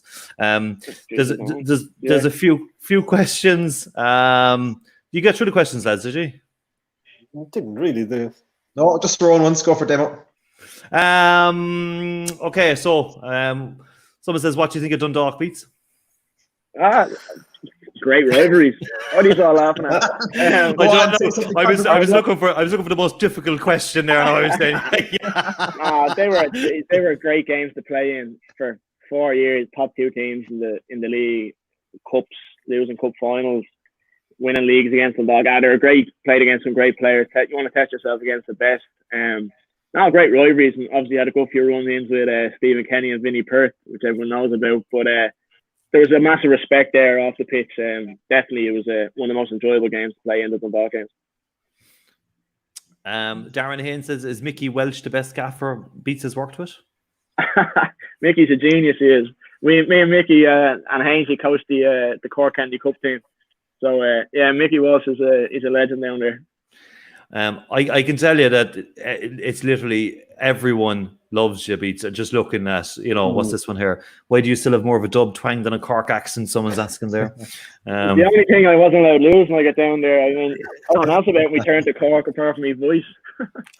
What's your favourite memory with City? Tony Collins is asking. The most important assist in my life, probably. It was my first silverware as a senior pro, was the 16 Cup final. The long throw into Shawnee. I mean, I'll never forget just looking through the bodies after the throw in and seeing it trickling into the corner. It was unbelievable. Ran around the back of the goal, slipped on my arse going to jump on the boys. So it was just unbelievable. Shawnee still said about that. I think he considers that one of his best goals as well, just for what it meant to the people, finally getting one over them both. I've got another one here. Sport Export. Who is the best player you've played with at City? I played. People forget. Like, I came in with Carney, Benno, Colin Healy was there coming at the end of it. I mean, healers used to train just like Daniel was describing, gamble like sickos. Like, healers would just go through you for a shortcut. And the experience he taught me and Benno, but it has to be Shawnee. Just for the simple fact he made everyone else look so good. And what I mean by that, we were a very good team, but I'd be playing right back and just clipping balls into the channels, and he'd get it, beat two lads and score.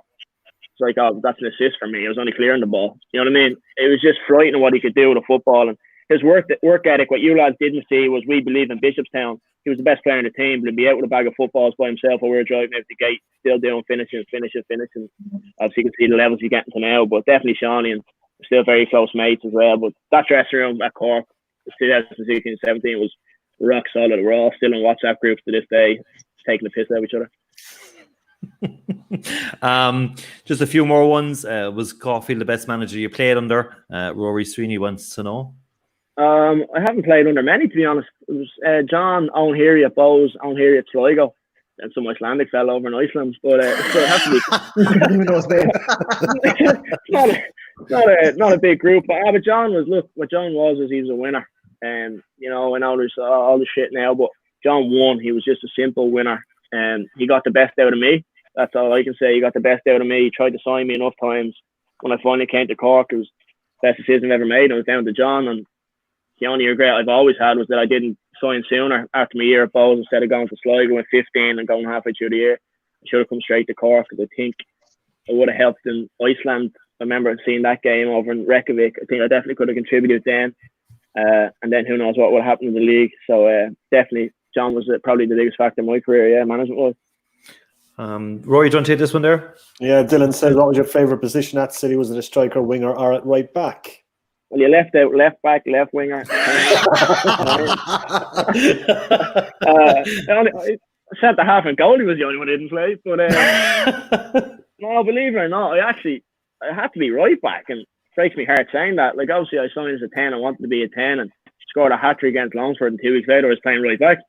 So I was trying to figure that out. To figure that one out, but I made my name essentially at right back, playing against Bailey and Leverkusen, and the famous thing that happened there. Rory likes to remind me of that. But getting into a team a decade at Cork City as a right back just means I've done well there, you know what I mean? And it was part of my best years, 16, 17, was at right back. So definitely right back's my favourite. It is. Been a pleasure having you on, sir. Stay safe, stay well. Good to see you, yeah, kid. Pleasure, fair play to the work. Is that a shotgun? Is that a shotgun locked and loaded on your thing behind you there? Colin has that over his wallet. I was out with him enough times at Cork. Look, he wouldn't go near that thing. Listen, Pete, great to see you, bud. I'll keep representing, boys, right? Hey, nice one, mate. Looking extra small, boys. Good luck. Cheers. See you later on. Cheers, mates. Good luck. Bye. There are very few things that Cork City fans will, I suppose, tolerate, and Stephen Beattie is certainly one of those. Yeah, he's a good man. Yeah, he's an adopted fan, definitely. I've just got to say, so that one for all voucher. I don't know. Did you see it, Rory? It was a complete car crash, to be honest. Yeah, that doesn't surprise me with Colin Sullivan involved. Yeah. Yeah, in my head, it's his technology, not mine. In my head, I was saying, "Yeah, this is it. This is going to be unbelievable." And then, obviously, there was too many people in the background. Yeah, Look, thanks. We get it the next day, Demo. It's. I think I'm told it's Griffin's post office. I think it's Golden's post office. Sorry, on the Model Farm Road, who actually donated that one for, or sponsored that one for all gift vouchers. So thanks to those Golden's on the Model Farm Road. Thank you for that. And it was Andrew. Was it Andrew? Was it one of it? Wasn't it? Andrew, yeah. Right, we're going to crack. Are you doing the quiz column? I am. I'm playing here, so I won't even reveal my team name yet. But we'll see how we get on. I'm somewhere mid-table. He's not doing very well, so mid-table, Roar. That's acceptable. Okay, I'm gonna say goodbye to you, Colin. Thanks for popping in again. See you the next day. Thanks, lads, and enjoy yourselves. Cheers, buddy. Thank you. Bye. He is a handsome man to be heard from. I must say though, I'm not too sure. Like the jersey, he's like his head was just really small looking on the jersey. You know, anyway. Remember Beetlejuice from Beetlejuice's head?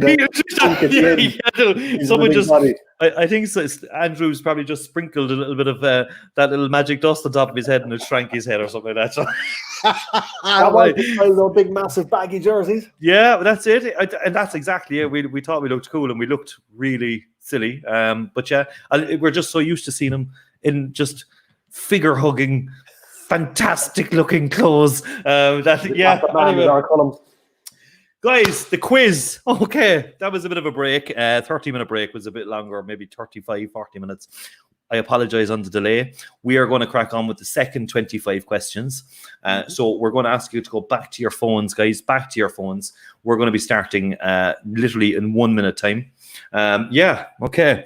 As you can see at the moment, Jack Dunnock is first at the moment. He's going to win Aloo, whose boots. Gemma's Dodgers will win the new black training top. Number 3 is Bring Back Johnny Glynn in third place, currently on for a €50 club voucher. That could all change in the second half. We're going to start. Watch your phones, guys. Watch your phones. Keep an eye on those phones. 5 questions. Let's start. You can go now if you want to take the first 5, Rory. I will indeed. Okay, let's go. Okay, how many times did Alex Ferguson win the Premier League? How many times did Alex Ferguson win the Premier League? Was it 10, 12, 13, or 15? 10, 12, 13, or 15, knocking a certain team off their perch as he did so. We'll be back. We will, yeah. We'll be back. Listen, we're going to win it this year, so it's fine. Nah, league's only cancelled, null and void. It's the only acceptable thing to do. It's not. Do what France do. For the good of football. We should do what France do and just give the average points per game won. That's that little bit. Let's have a look.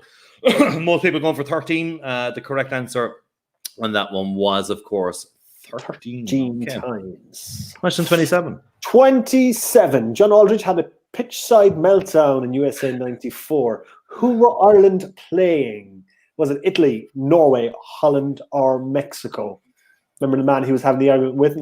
Baseball hat? Yeah, the blue jacket and the little stupid hat, and I remember slacks and white trainers. American dad. It was the Americanization of football. Yeah, I remember it. Okay, people are going for Mexico.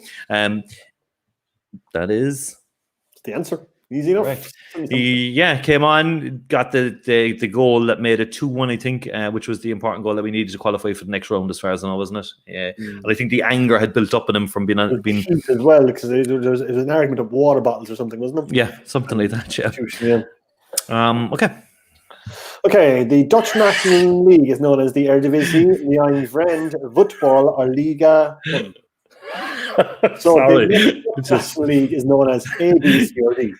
Yeah, I was looking for multiple choice, and it was like, I just went on the Google Translate basically, and just like, that's fine. Liga 1.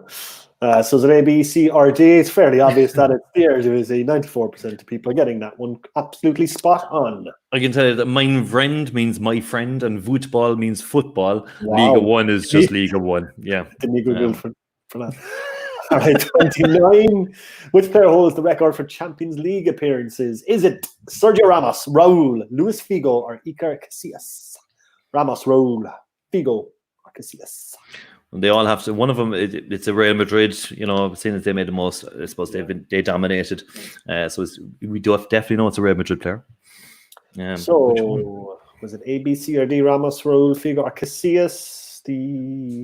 Casillas Getting 53%, but a lot of people going for Sergio Ramos as well. The answer is Iker Casillas.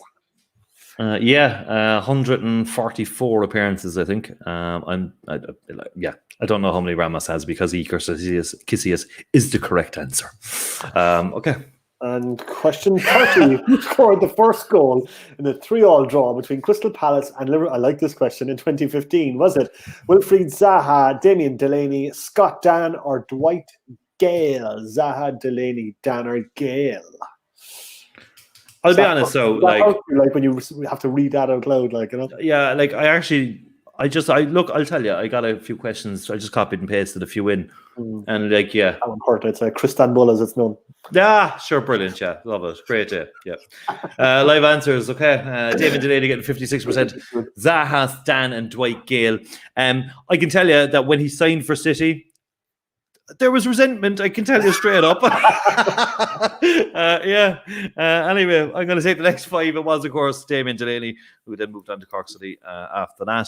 Question 31. Arsenal signed Mesut Ozil, even, from which club? Was it Bayern Munich, Real Madrid, Schalke, or Werder Bremen? So Bayern Munich, Real Madrid, Schalke, or Werder Bremen. So Ozil, who did he come from? Where did he go? Where did he come from? Where did he come from? Did you go? Where did you come from? Okay, I can see players. Yeah, everything's locked and loaded. Let's have a look. 68% of people saying Real Madrid. It was Real Madrid. Okay, yeah, you're flying on that one.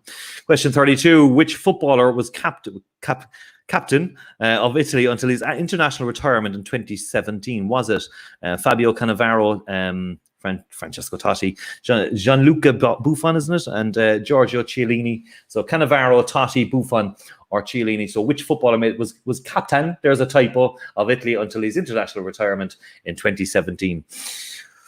Yeah, there had to be 1 or 2 typos in there tonight. Obviously, it wouldn't be one of my, and even my tweet about the quiz had quiz spelled wrong. Right. So that's I even went through these and kind of looked for spelling mistakes, and I didn't pick it up. So that's not on me.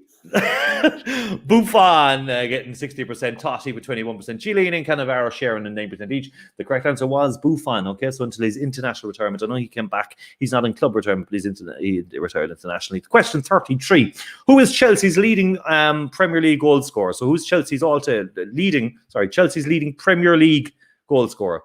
Is it Didier Drogba, Jimmy Floyd Hasselbank, Frank Lampard, or Eden Hazard? So Drogba, Hasselbank, Lampard, or Hazard.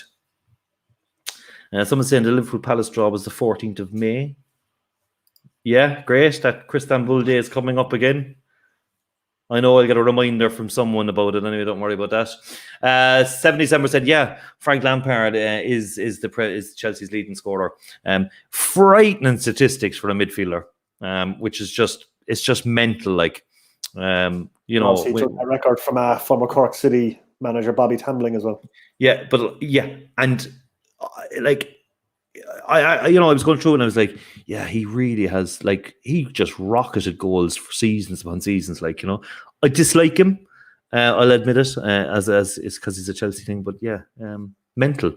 Correct answer is Frank Lampard. 34. JJ Okocha, so good they named him twice. Was which nationality?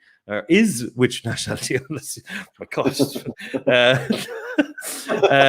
Is he Nigerian, Ghanaian, Irish, or Senegalese? So Kevin O'Connell is saying May 2014, not 15. We did say it was Cristanbul, which people will remember that 3-3 draw anyway. I can tell you, so it doesn't.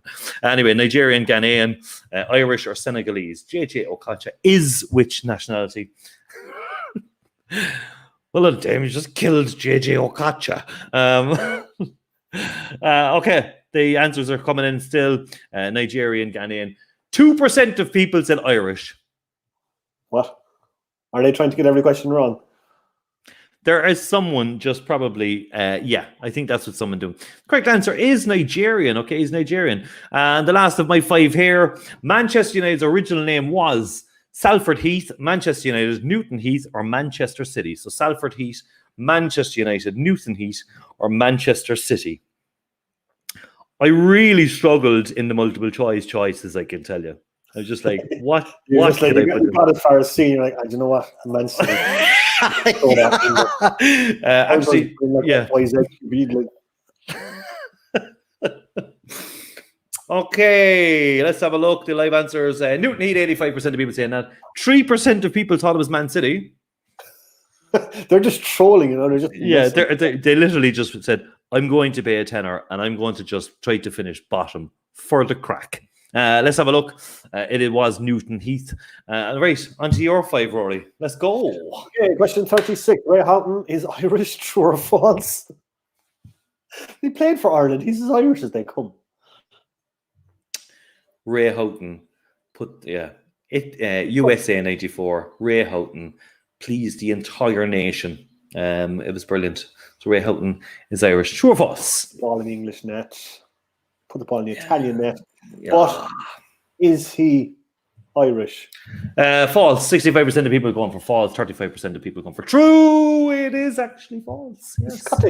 Scottish. I'm still going like he played for Ireland. He's Irish. That's all. Yeah. Tony Cascarino, John Aldridge. They're all Irish. Yeah. Okay. 37. Who scored the first goal of the new Tottenham Hotspur Stadium? Was it Dele Alli, Harry Kane, Christian Eriksen, or Son Heung-min? Ali, Kane, Eriksen, or Son? Have you been to that stadium yet? No, I'd love to see it. It looks completely futuristic. Yeah, I think I know a guy who's a Spurs fan and just said like it's just out of this world. And actually, that stadium has now made Spurs the most valuable Premier League team. Don't you see that? Yeah, it looks it's an incredible looking stadium, and that stand behind the goal as well. It just goes all unbelievable, incredible. And the pints come up from the bottom, and they're just anyway. Wow. Son, actually, I need to. There's a logo in front of this there for me. 1 second, I just need to remove that and just can we go with? We'll just take them out. Okay, we'll take that one out. Okay, perfect. Again, guys, we got our sponsors as well. Sponsored clubs are all branded up here tonight as well. So again, if you can support our sponsors, that would be brilliant.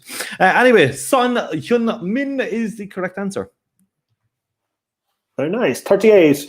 What is the correct order of teams for which Zlatan Ibrahimovic has played? Is it Malmo, Ajax, Inter, Juve, Man United, or Malmo, Ajax, Juve, Inter, Barca, Man United? A or B? Questions in. I was going to do 4 different strings, and then I went, the question will be finished by the time we finish them. And I said I'd just leave that one off. Right, live answering. Let's have a look. 70% of people saying Malmo, Ajax, Juve, Inter, Barca, Man United, and the other one is Malmo, Ajax, Inter, Juve, Man United. Correct answer is that one. Getting that one right. That my Frank and Walters. Question 39 is Henrik Larsson joined Celtic from which Dutch club in 1997? Henrik Larsson joined from which Dutch club? Was it Ajax, PSV, Feyenoord, or FC Groningen? Tonight I've got a Game of Thrones. You know nothing, Jon Snow. Game of Thrones mug for me. You know nothing, Jon Snow. Okay. Answers seem to be locked and loaded. Don't forget, guys. Let's have a look. 65% going with Feyenoord. What a player Henrik Larsson was. He was grand until he joined United. And then he was. But look, did he score well for it? He did play for United. Had that incredible run with Barcelona as well. But what a player, what a centre forward. And pleasure to watch him play. But he came to Celtic from Feyenoord. 65% of people getting that one correct. Question 40. If you're at Turf Moor, who's playing at home? Is it Hull, Leeds, Burnley, or Norwich? Hull, Leeds, Burnley, or Norwich? Turf Moor. Didn't I say at the start that we'd break them in gently, and then just break them towards the end? You did, to be fair, yeah. I think that did it get difficult in the middle and maybe back out, possibly?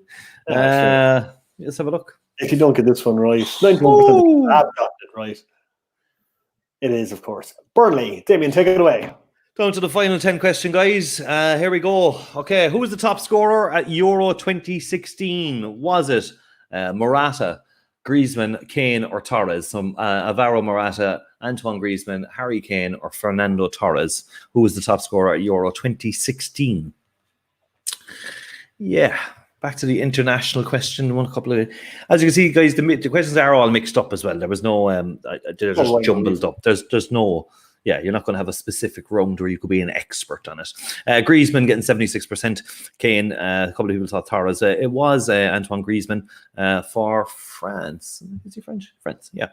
Okay, moving on. Question 42. Robbie Keane is Ireland's top scorer, but how many goals did he score? Was it 78, 48, 58 or 68? 78, 48, 58 or 68? Robbie Keane. The mad thing is that before he became top scorer, our leading scorer had literally 19 goals, I think, wasn't it? 21, something like that. Someone saying Griezmann was spelt atrociously. Rory, if you haven't been to one of my quizzes before, that was quite good spelling, I can tell you. Say it, spell it as you say it by Griezmann. Okay. I apologize for any typos, guys. You know, it's a tough slog putting all the questions together, I can tell you. Okay. 51% of people, nice little balance off this one, actually. This wasn't a big one that stuck out in front. 68 was the correct answer, yeah. As I was saying, before Robbie Keane, I think it was Niall Quinn at 21 goals, I think, was it? Something like that.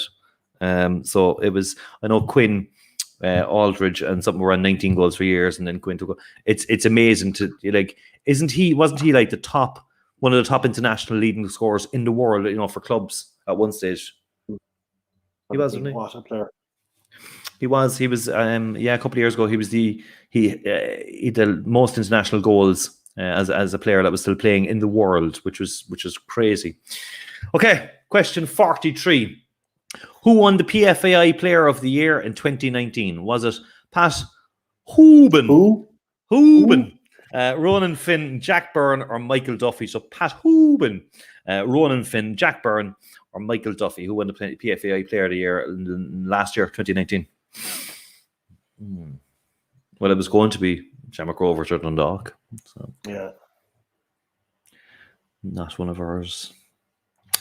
Jack Byrne getting 68%. Hooben getting 15%. And Michael Duffy getting 16%. 1% thought it was Ronan Finn. The correct answer was Jack Byrne. Jack Byrne. Fine. Serious baller, yeah. Okay. Question 44. Leicester won the Premier League in 2016, but who finished second? Was it Spurs, Man City, Man United, or Arsenal? So when they won that amazing league title in 2016, just one of those things that will never happen again. Well, people were saying that, and then Leicester went on and won the league in 2016, so never say never. Yeah. Okay, yeah. Well, it was just mental. And anyone that bet on them was like 1,000 to 1 or something at the start of the season.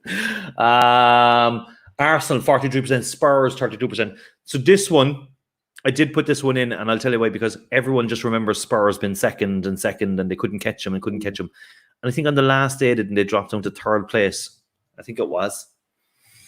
And Arsenal finished second by 1 point, 72 points. Spurs finished on 71 points.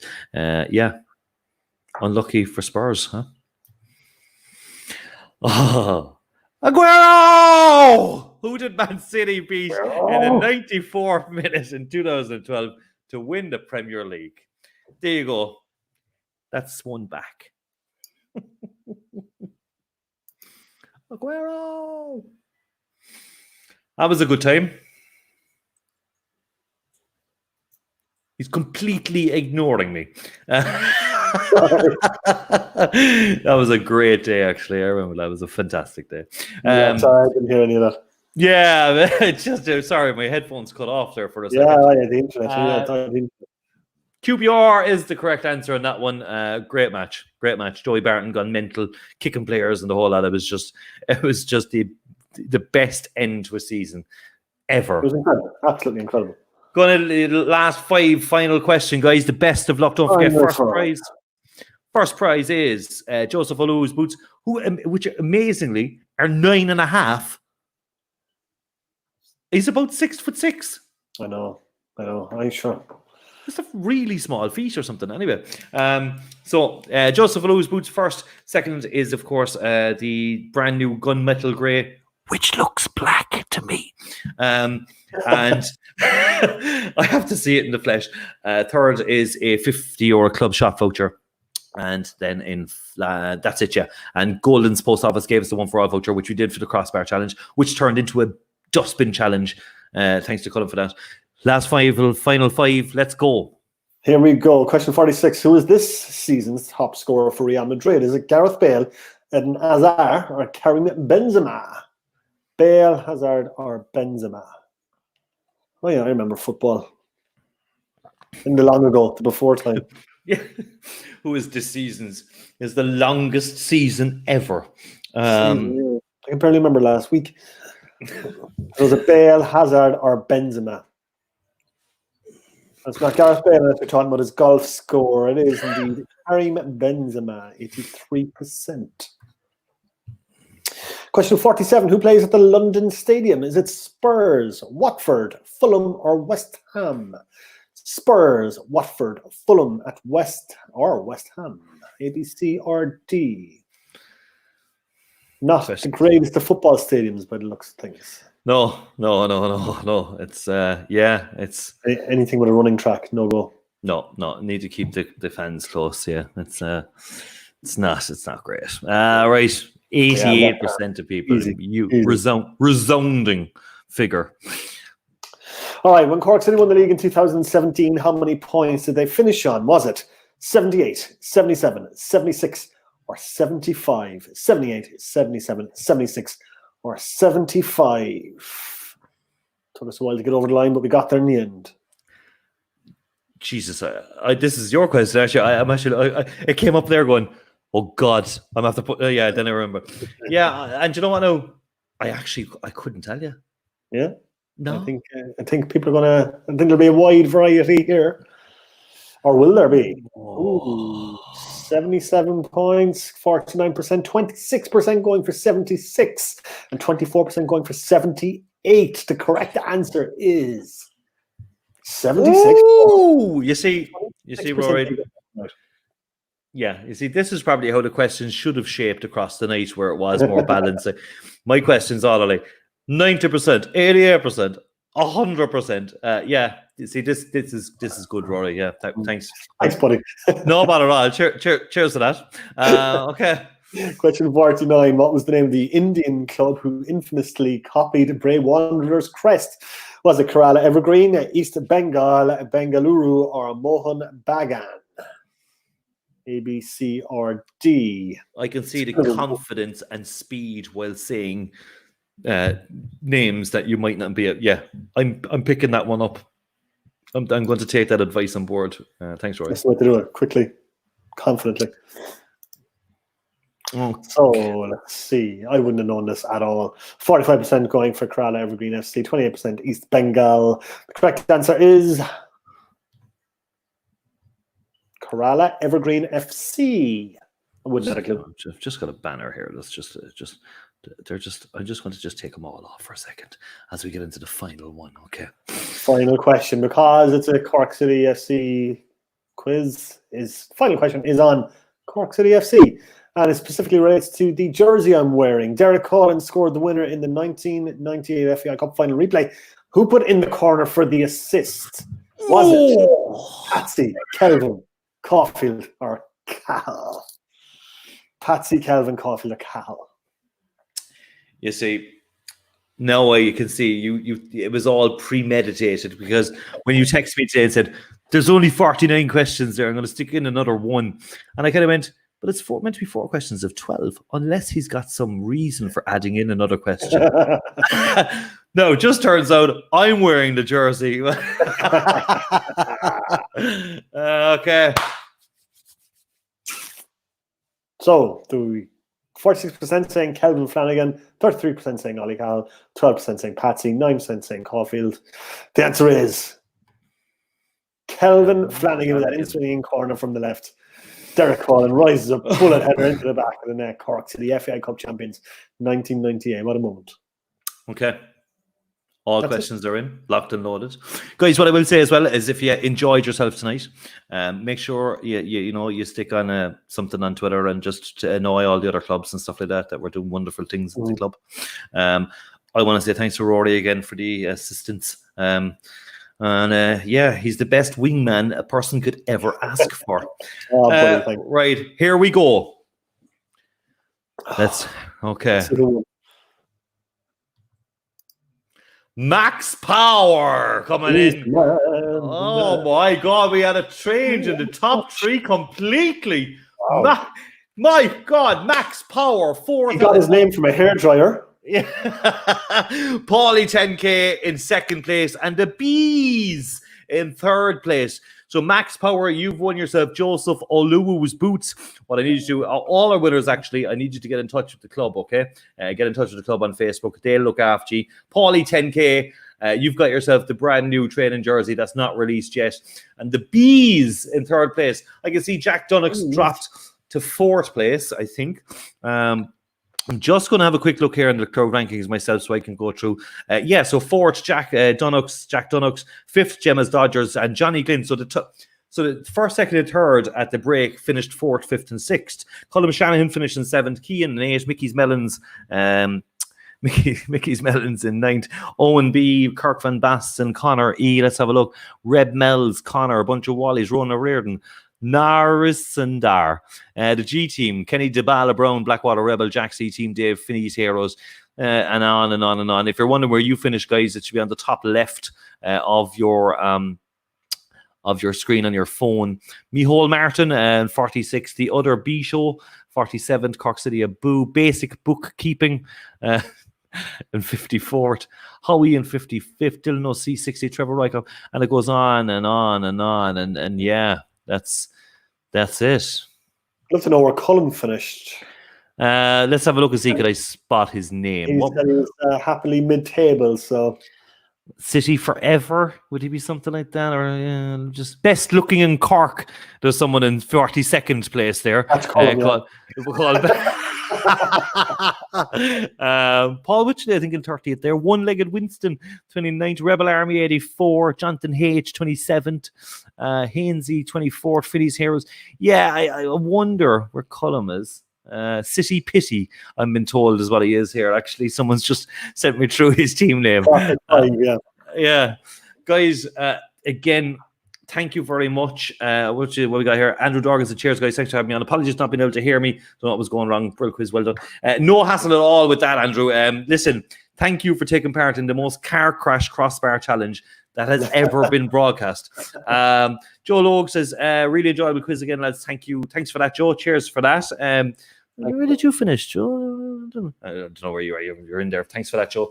Guys, that's it. Again, all money tonight goes straight to the club. You're supporting your club in these times. And again, thank you if you spread the word. Thank you if you shared it. If you didn't share it and you didn't spread the word, well, boo to you. Someone's there. Lots of bragging rights here going on as well. Cheers, lads. Lost family bragging rights, but there you go. Gavin Gady as well says, thanks, Grads, great crack. Right, Rory, thank you very much for the assistance again. Thank you. Yeah, there's a few more comments coming in as well. To stay safe. Thanks very much, David. Thanks, guys. That's it. Might try to do it again. Oh yeah, someone says, how do we collect our prize, guys? You got to get in touch with the club on Facebook, okay? So I have your details here and stuff like that, so do get in touch with them. They look after Nicola Foley says, great laugh, guys, thanks very much. I apologize for the half-time. It all went completely wrong for me, and the panic and stress of it all, it was it's done great. And you've lost your hair over it, Rory. What's going on? It's as you can see, it's getting longer by the day. I can't help it anymore. Right, that's it, guys. Thanks very much for playing. Congratulations to our winners. Commiserations to our... There's no losers here, except the people that finished from 4th all the way down to the bottom. That's it. Thanks, Rory. Cheers. Thank you. Thanks, guys. All finished. Thank you. Good night.